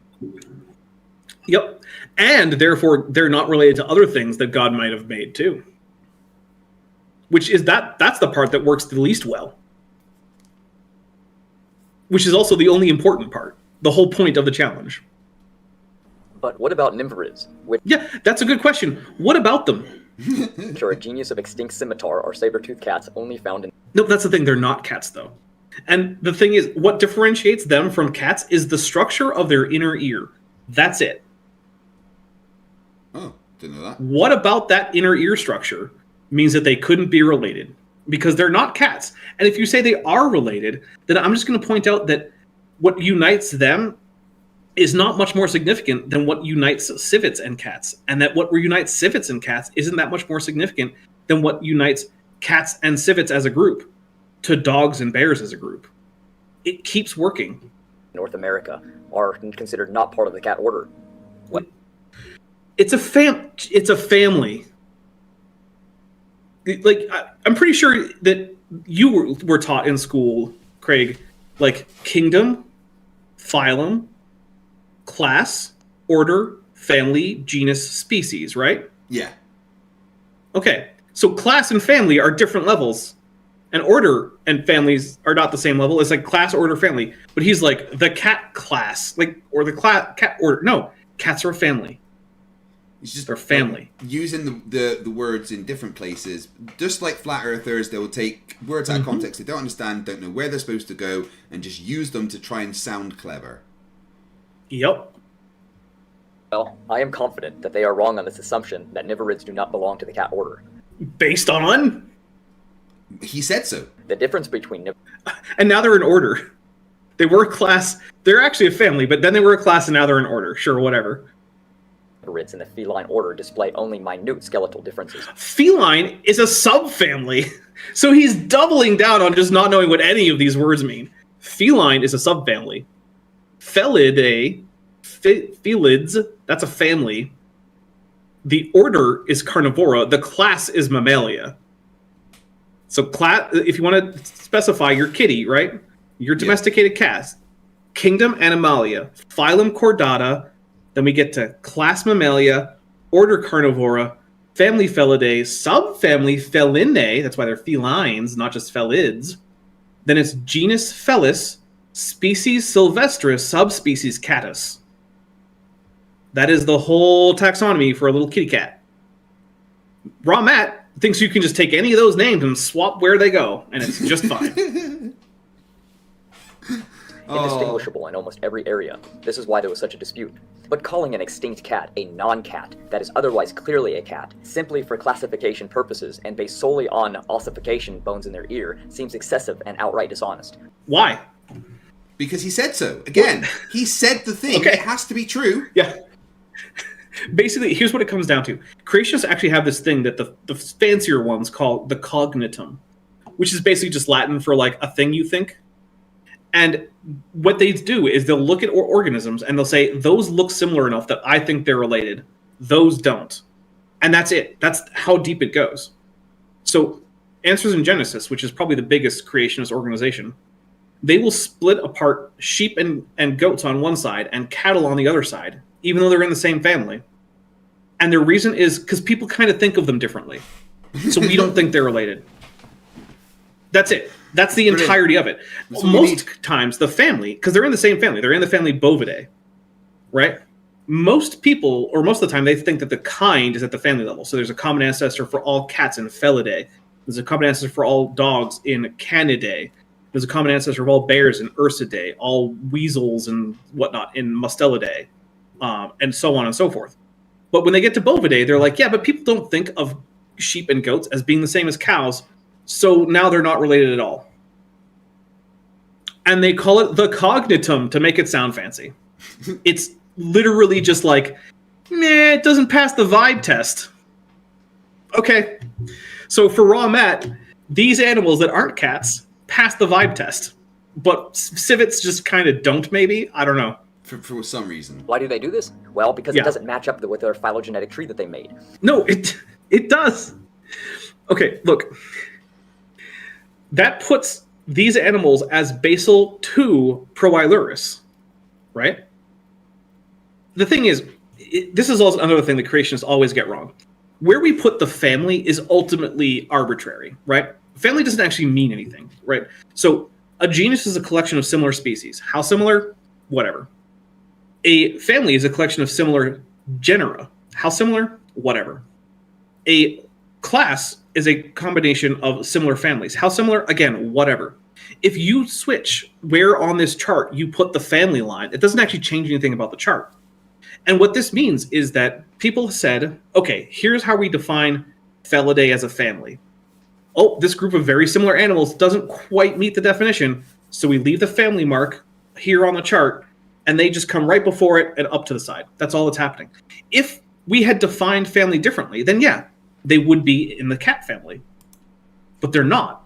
Again, granted, because of our arbitrary definitions, but what's arbitrary is the labels that we put on these lines, right? So on every horizontal line, you could put a name. And which name goes where is just up to humans. But the shape of the chart isn't. The shape of the chart is the objective thing, right? It's sort of like if you look at like your family tree, which is a similar concept, right? You can see your ancestors and you and how you're related to everyone. What Raw Matt is saying is, I don't like where the family name, like pick your family name Smith or whatever, started. I think it should have started earlier. Okay, who cares? It doesn't mean anything. If you want to say that you think that the name Phylogeny should be a step back, I can't tell you you're wrong. But what I can tell you is that's not where it is. And putting these animals in that group doesn't make that change. And it doesn't help or hurt you. You're just complaining about the arbitrary aspect of taxonomy. But it does not get rid of the actual relationships. What actually matters are the lineages. And we know that, say, saber-toothed tigers and regular tigers are more closely related to each other than any of them are to the Nimravids. Okay, great. So they're not the same family, because we just arbitrarily decided that. But because creationists have decided the arbitrary label of family is where they want to put their objective kinds, that creates problems for them. Because they are trying to make something that is ultimately arbitrary, just where we stick a signpost, and turn that into a fundamental aspect of reality. But you can't do that because it's not. And that's part of the problem they're having. It's like, what's a family? Well, for creationists, it tends to be like the actual things that God made separately. They're completely different from each other, not related at all. But it's an arbitrary classification, so it can't be that. So see how biased they are? If they need something to work, they will just make it up and place it where they want, regardless. Yet when it doesn't match up, they ignore it entirely. Nymphorids were like lions and tigers today. DNA has proven that yes, they were cats. I have not heard any reports of Nimravid DNA, but okay, sure. He seems to just like make up like DNA evidence that doesn't seem to exist. Yep. What happened is that they speciated from the basal ancestor branch and died off because of extinction. Most people do not realize. Died off because of extinction. That's like saying I died to death. I was about to I died say, because of like, death. Yeah. We were extincted to death. Yeah, my house burned down because of fire. Like, yep, that's generally how it works. The plane fell because of gravity. Technically, yes. That's how easy it is for carnivores to die off. And since we're dealing with the cat species that transition to pure obligate carnivores, and carnivores are very susceptible to extinction, then we can see why there are so many extinct cats back in the fossil record. He is actually, interestingly enough, right that hypercarnivores are pretty susceptible to extinction. They rely very heavily on their prey species, and if anything disrupts the availability of their prey animals, they are subject to extinction. So yeah, he's interestingly enough right about that. And it's an interesting pattern that you can see in the fossil record. Animals at the top of the food chain, the hypercarnivorous, like super predator type things, they come and go all the time. And we do see this even in many cat species alive today, which have died out via extinction, because they... Many cat species alive today which have died out because of extinction. Matt, do you know what any of those words mean? Cat species that are alive today that have died out because of extinction. Is that the sentence that he just said? Yep. Yes, it is. Yep. They are carnivorous and ran out of food sources and pervasive selection from hyperdietary specialization. It is proven that hypercarnivory... I don't think that's a cat, but what do I know? No, I don't even think that's a real creature. I think that's like from some waxwork museum or something. Actually, so looking at the patterns, where you see how it's getting more prominent stripes as it goes towards the back of the animal, yeah, I think that's actually a badly taxidermied Tasmanian wolf. Possibly. It just doesn't look real, does it? No, it's clearly bad taxidermy, but I think it actually might be a Tasmanian wolf, which are now extinct. But yeah, I'm pretty darn sure that's not a cat. When there's a phone number that's calling me that's clearly spam, I always answer it. Fred's taxidermy. You snuff 'em, we stuff 'em. I actually started answering some spam texts in Klingon. I like to see how long they persist until they realize I'm just not going to answer in English. But to be fair, the Klingon usually makes sense in context. So if they can read Klingon, they can actually try to scam me. When I get a scam text, I like to reply just the same thing that the text has sent me to see if it's a bot. If it says something like "Hi, where are you?" and then you respond "Hi, where are you?" and then it like just continues on the script, and you just keep saying the same thing back to it, but it's still like it's like that's a bot. But if it's like, "Why are you saying this?" You're an actual scammer. Okay. Yeah, I have at least a little bit more respect for the actual humans because at least you're trying. Yeah, you're giving it a go. You're not just letting a robot do it for you. Extinction, even wear and cracking on their carnassial teeth. That's a canine, not a carnassial. Like, it doesn't matter much, right? Because it's just an illustration of, like, what he's talking about. But, like, you could get that right. You could just find a picture of a damaged carnassial from this looks like a tiger. But instead, it's a cracked canine. Like, why? Why do you have to get everything so wrong? The most basic shit. Which tooth you're talking about. That's a canine. Look medially. You can see the 3 sets of incisors on one side. Like, ugh. May result in the death of the individual due to starvation. Carnassial teeth infection are common in domestic dogs and present as abscesses. That is not a carnassial. That is the dog's face. That is not the inside of its jaw, my friend. That's like a hole in the dog's face, not an abscess in the... So to be fair, now we know for certain that he doesn't know what a carnassial is, which is why when he was talking about bear carnassials, he was focusing in on their molars. Well, I'm more concerned he doesn't seem to know the difference between the inside and the outside of an animal.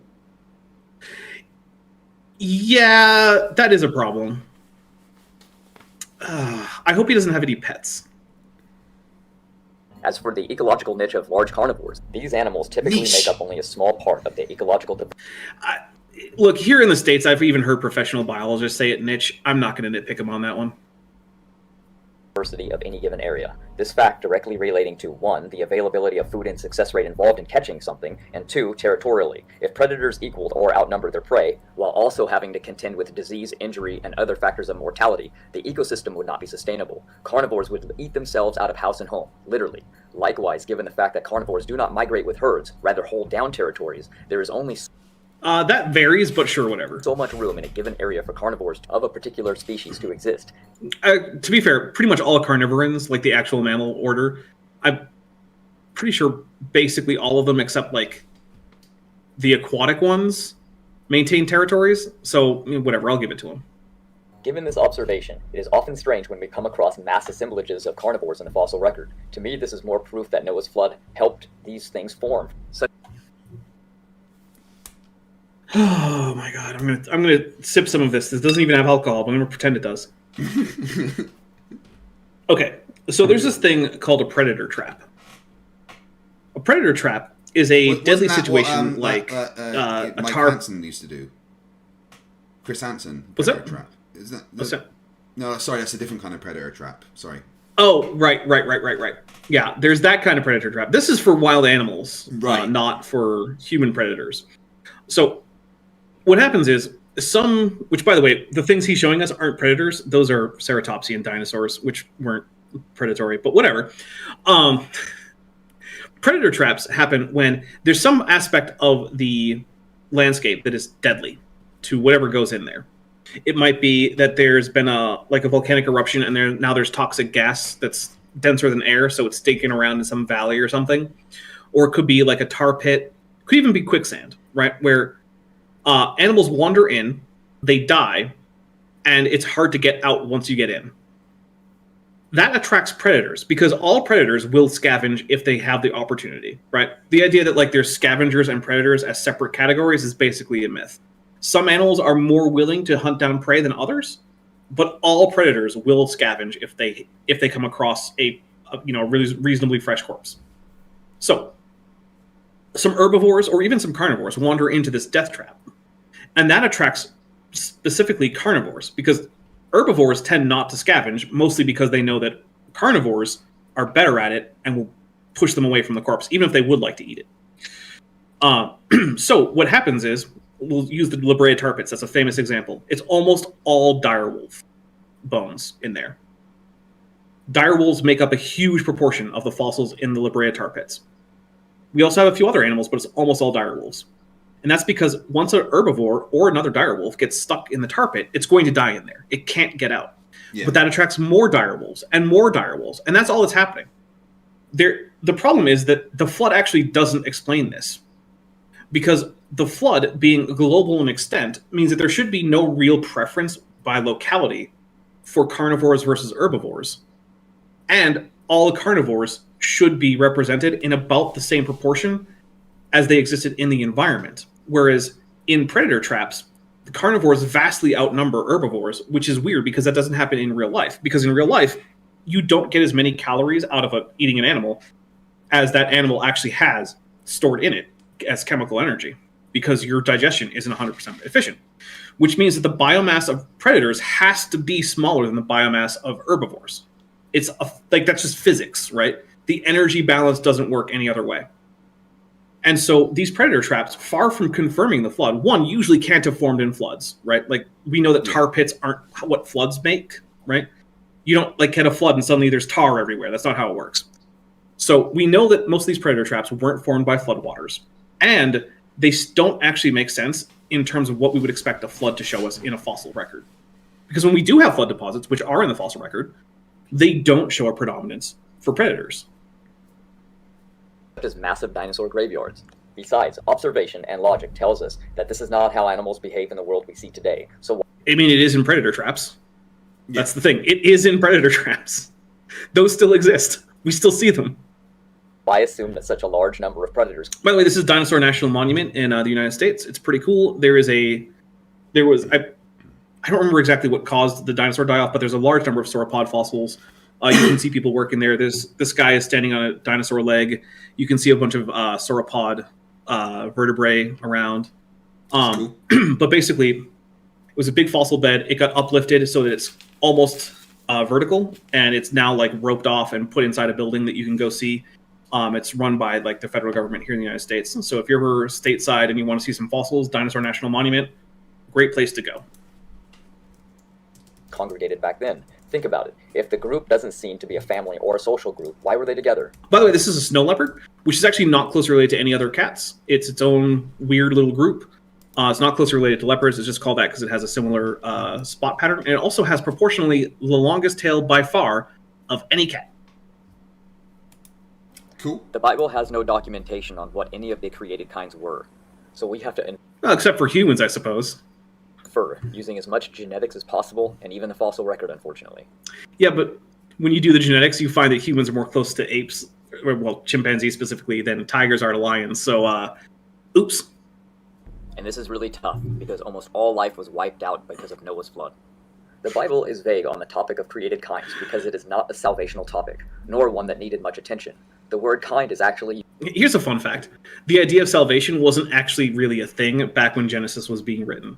No. The idea when Genesis was written was basically that salvation was just a temporal thing that might happen politically or in terms of military, but there was no idea of you could be saved from the bad afterlife. The idea at the time was that everyone dies, they go down to the grave where they're kind of semi-conscious and their level of consciousness kind of correlates to how well remembered they are. And that's about it. That happens to everyone.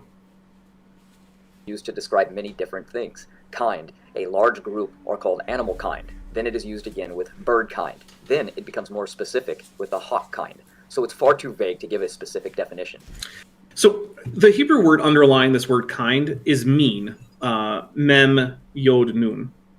And it means what kind normally means in English, which is just a group of similar things that's context dependent, right?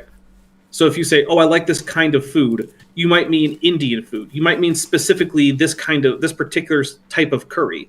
You might mean specifically this group of vegetables in this specific type of curry with this particular kind of naan that you're eating it with. Or you might just mean vegetables and spicy sauce generally from any part of the world, right? What matters is the context, and that's how the Bible works too. The word mean in Hebrew is just like the word kind in English.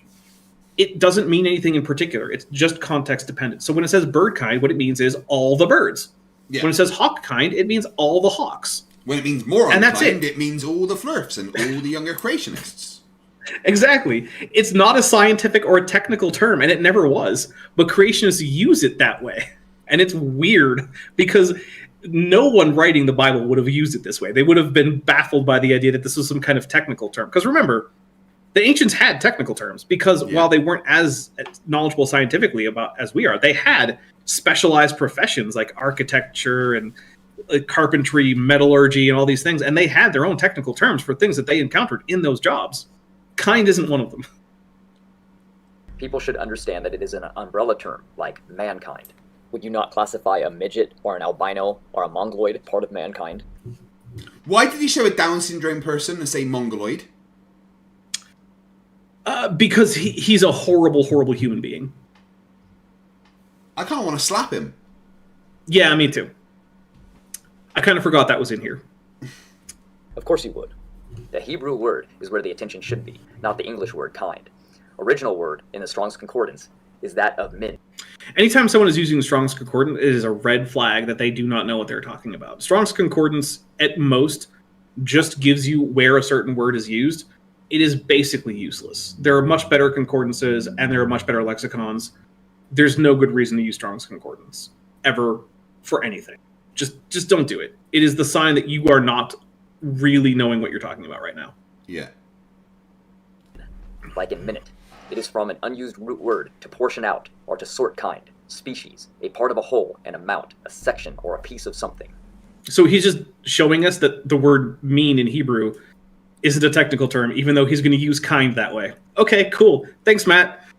Thanks for showing that I'm right, that you're being stupid for using this word as a technical word.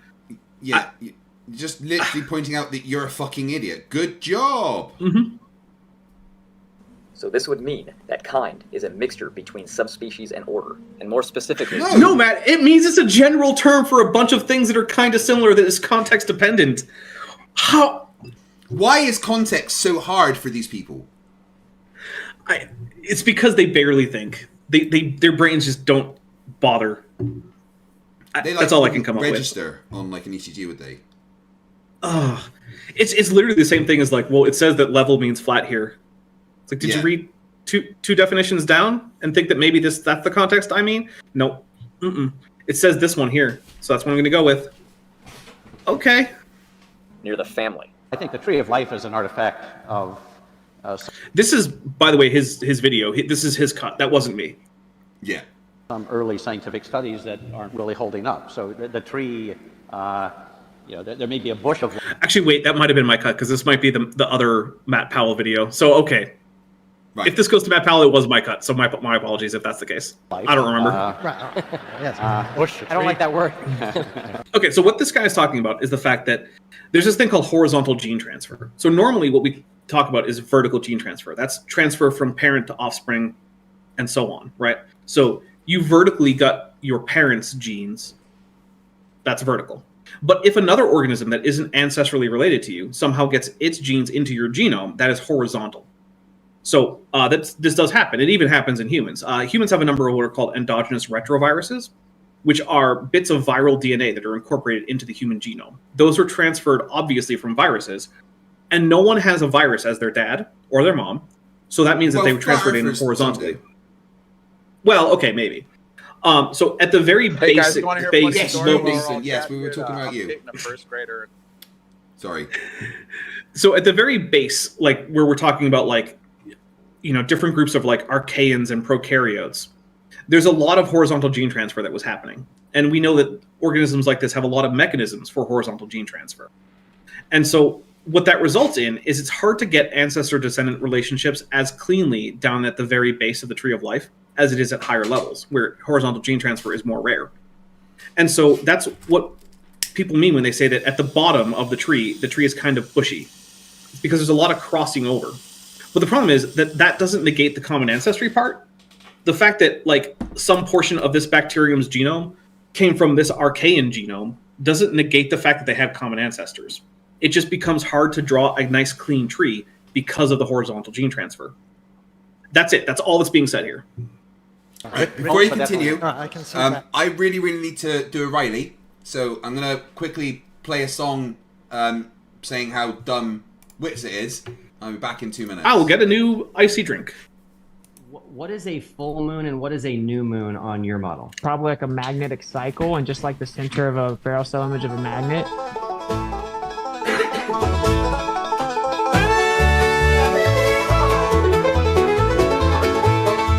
I think it's probably like a magnetic cycle, just like the center of a ferrocell spiral. Image of a magnet, it's just black in the middle. It's actually pure inertia, not just a little. In the ferrocell image of a magnet, it actually goes into its inertial state, then charges back up. It becomes like etherically displaced. Yeah, you start to see it charge up once more, and it goes back like it did before. Once it becomes like etherically spaced, you see it charge up and take its place. Oh, shucks, ain't that so? That's how moon phases work, fam. Pass the dresser. In the magnet's heart, centrifugal divergence flies, centripetal convergence pulls. But fine all science, etheric whispers sing, light and shadow blend, magnetic cycles spin, where physics seems to end. In the ferrocell image of a magnet, it actually goes into its inertial state, then charges back up. It becomes like etherically displaced. Yeehaw! Grab your partner, swing around, magnetic cycles up and down. Either song in the air, hillbilly science everywhere, cause it's like etherically displaced. Yeehaw! Yo, belly on up to the Witsit word salad buffet. Who has light vinaigrette?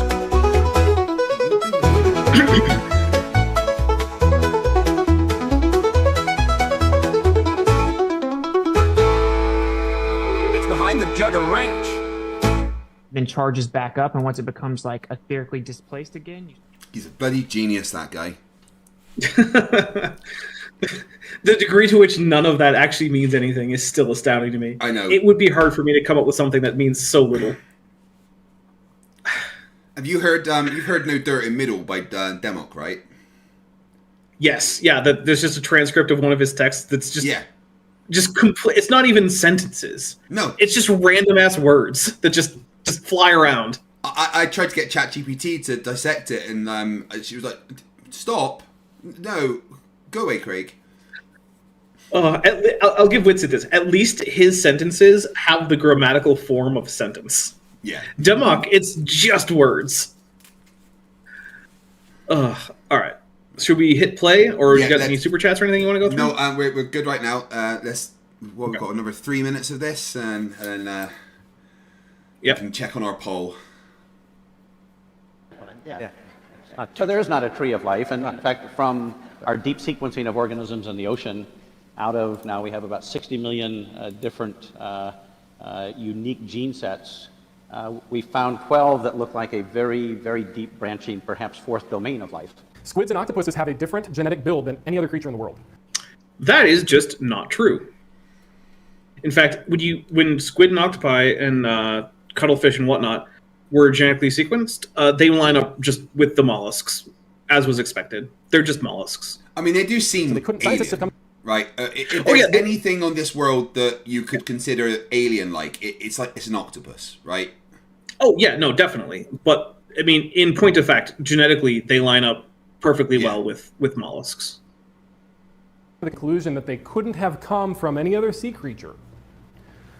So, I mean, except for, mollusks. So here's what evolutionary theory states about how they got here.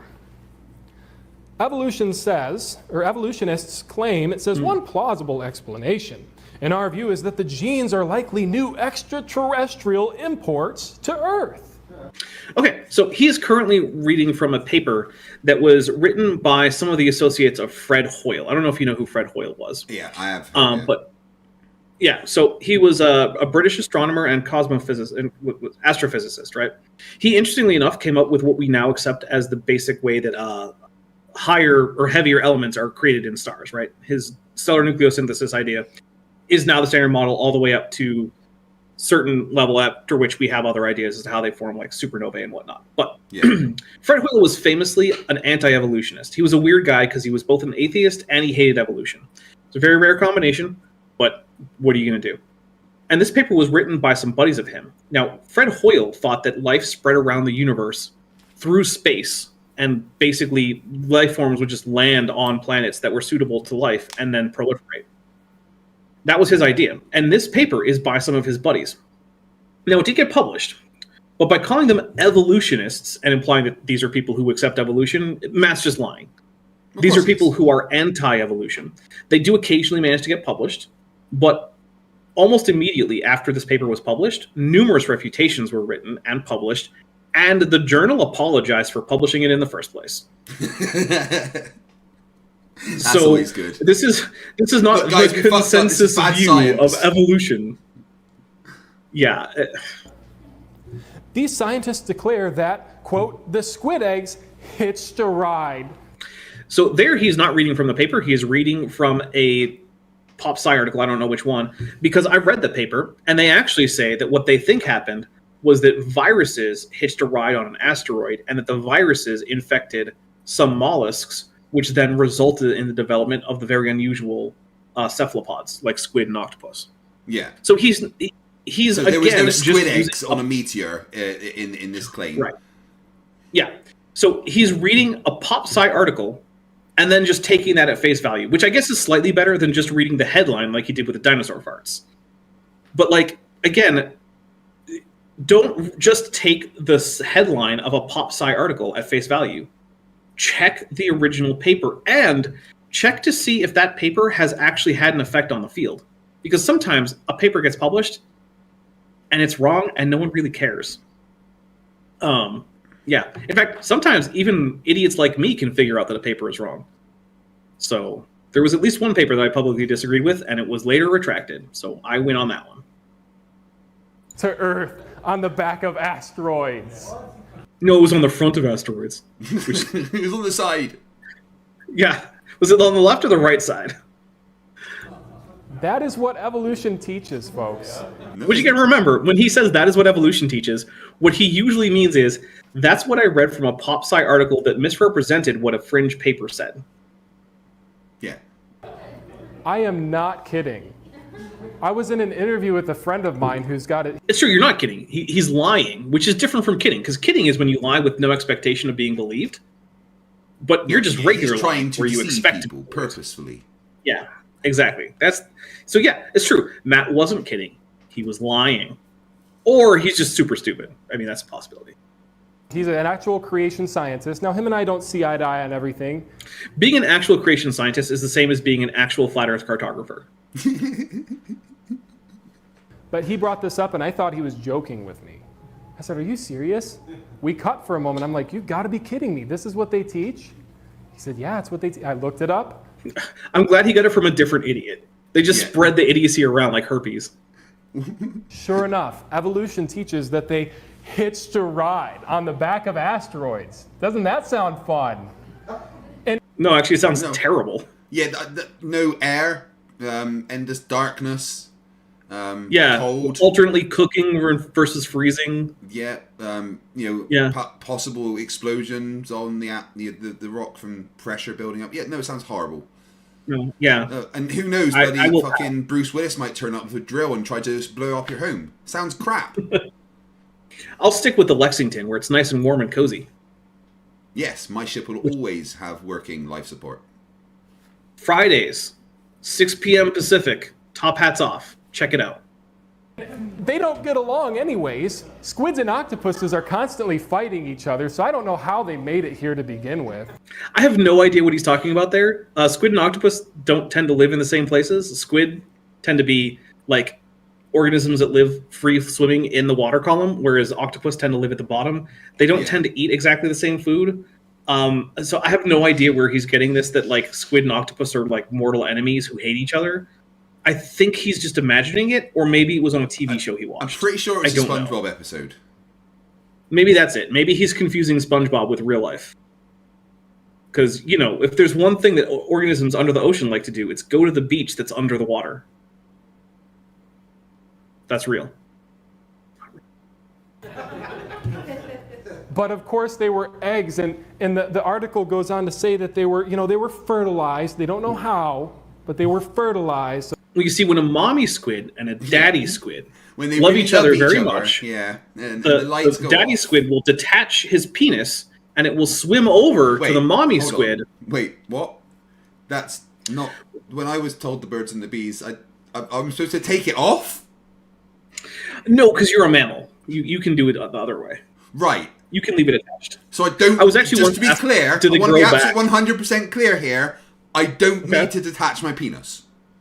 You don't need to. You can if you want to. I mean, I'm up for new experiences, but...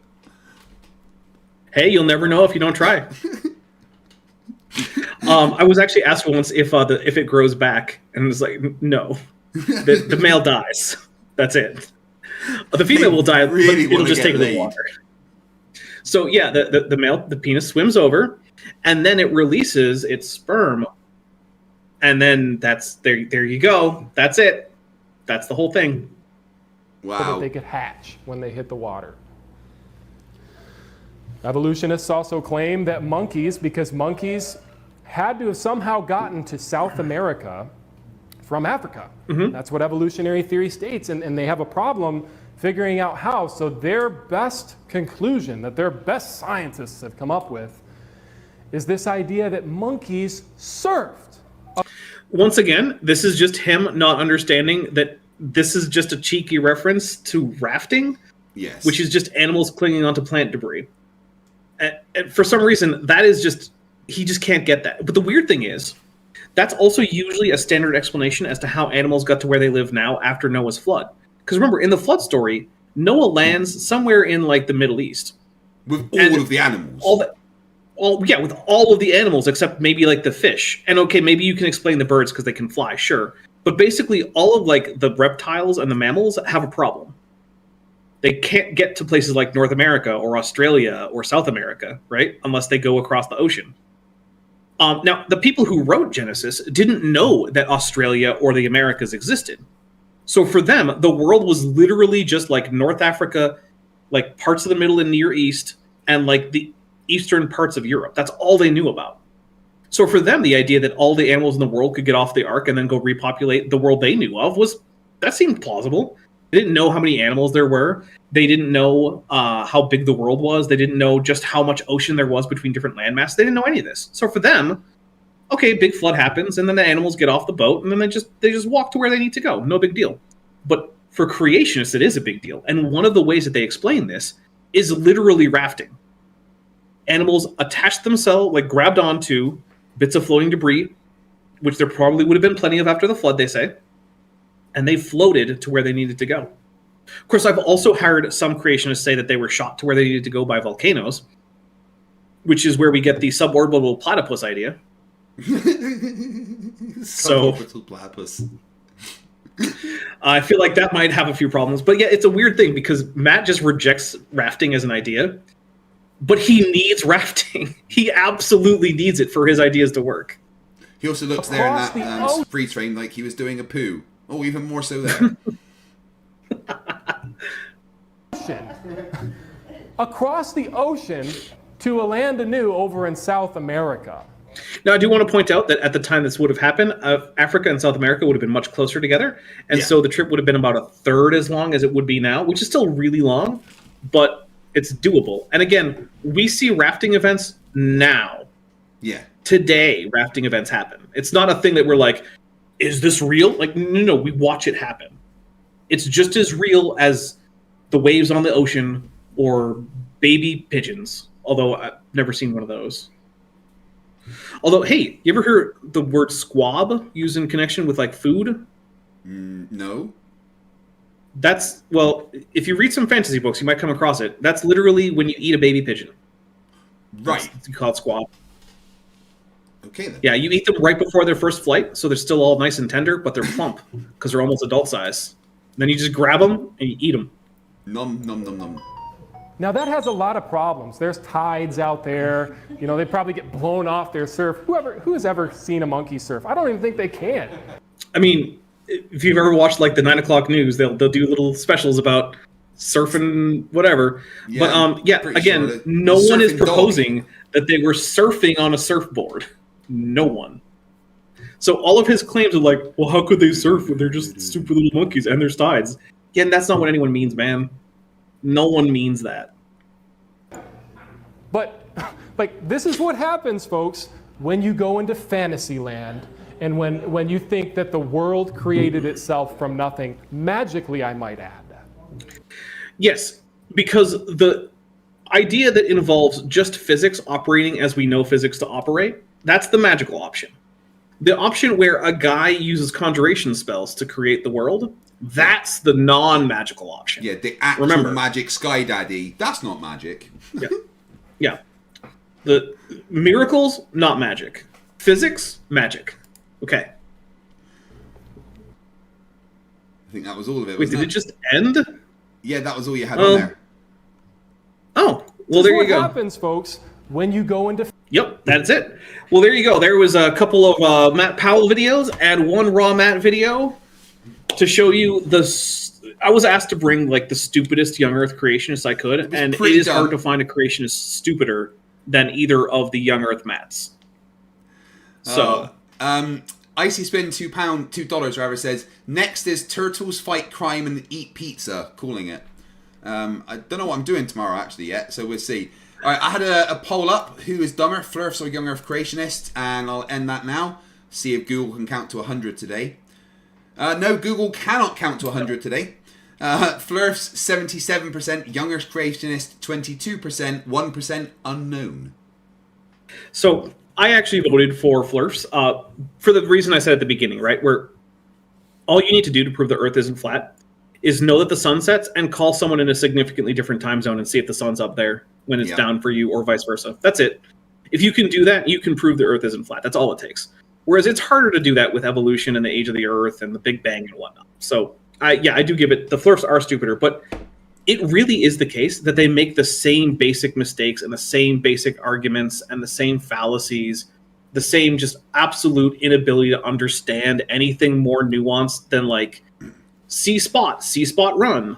You know, I haven't prepared for a flat Earth debate in about 2.5 years. I literally just turn up and go, right, which one of my arguments am I going to use today? And then just kind of like bring up, I've got like hundreds of lists of websites that link to all the evidence I need.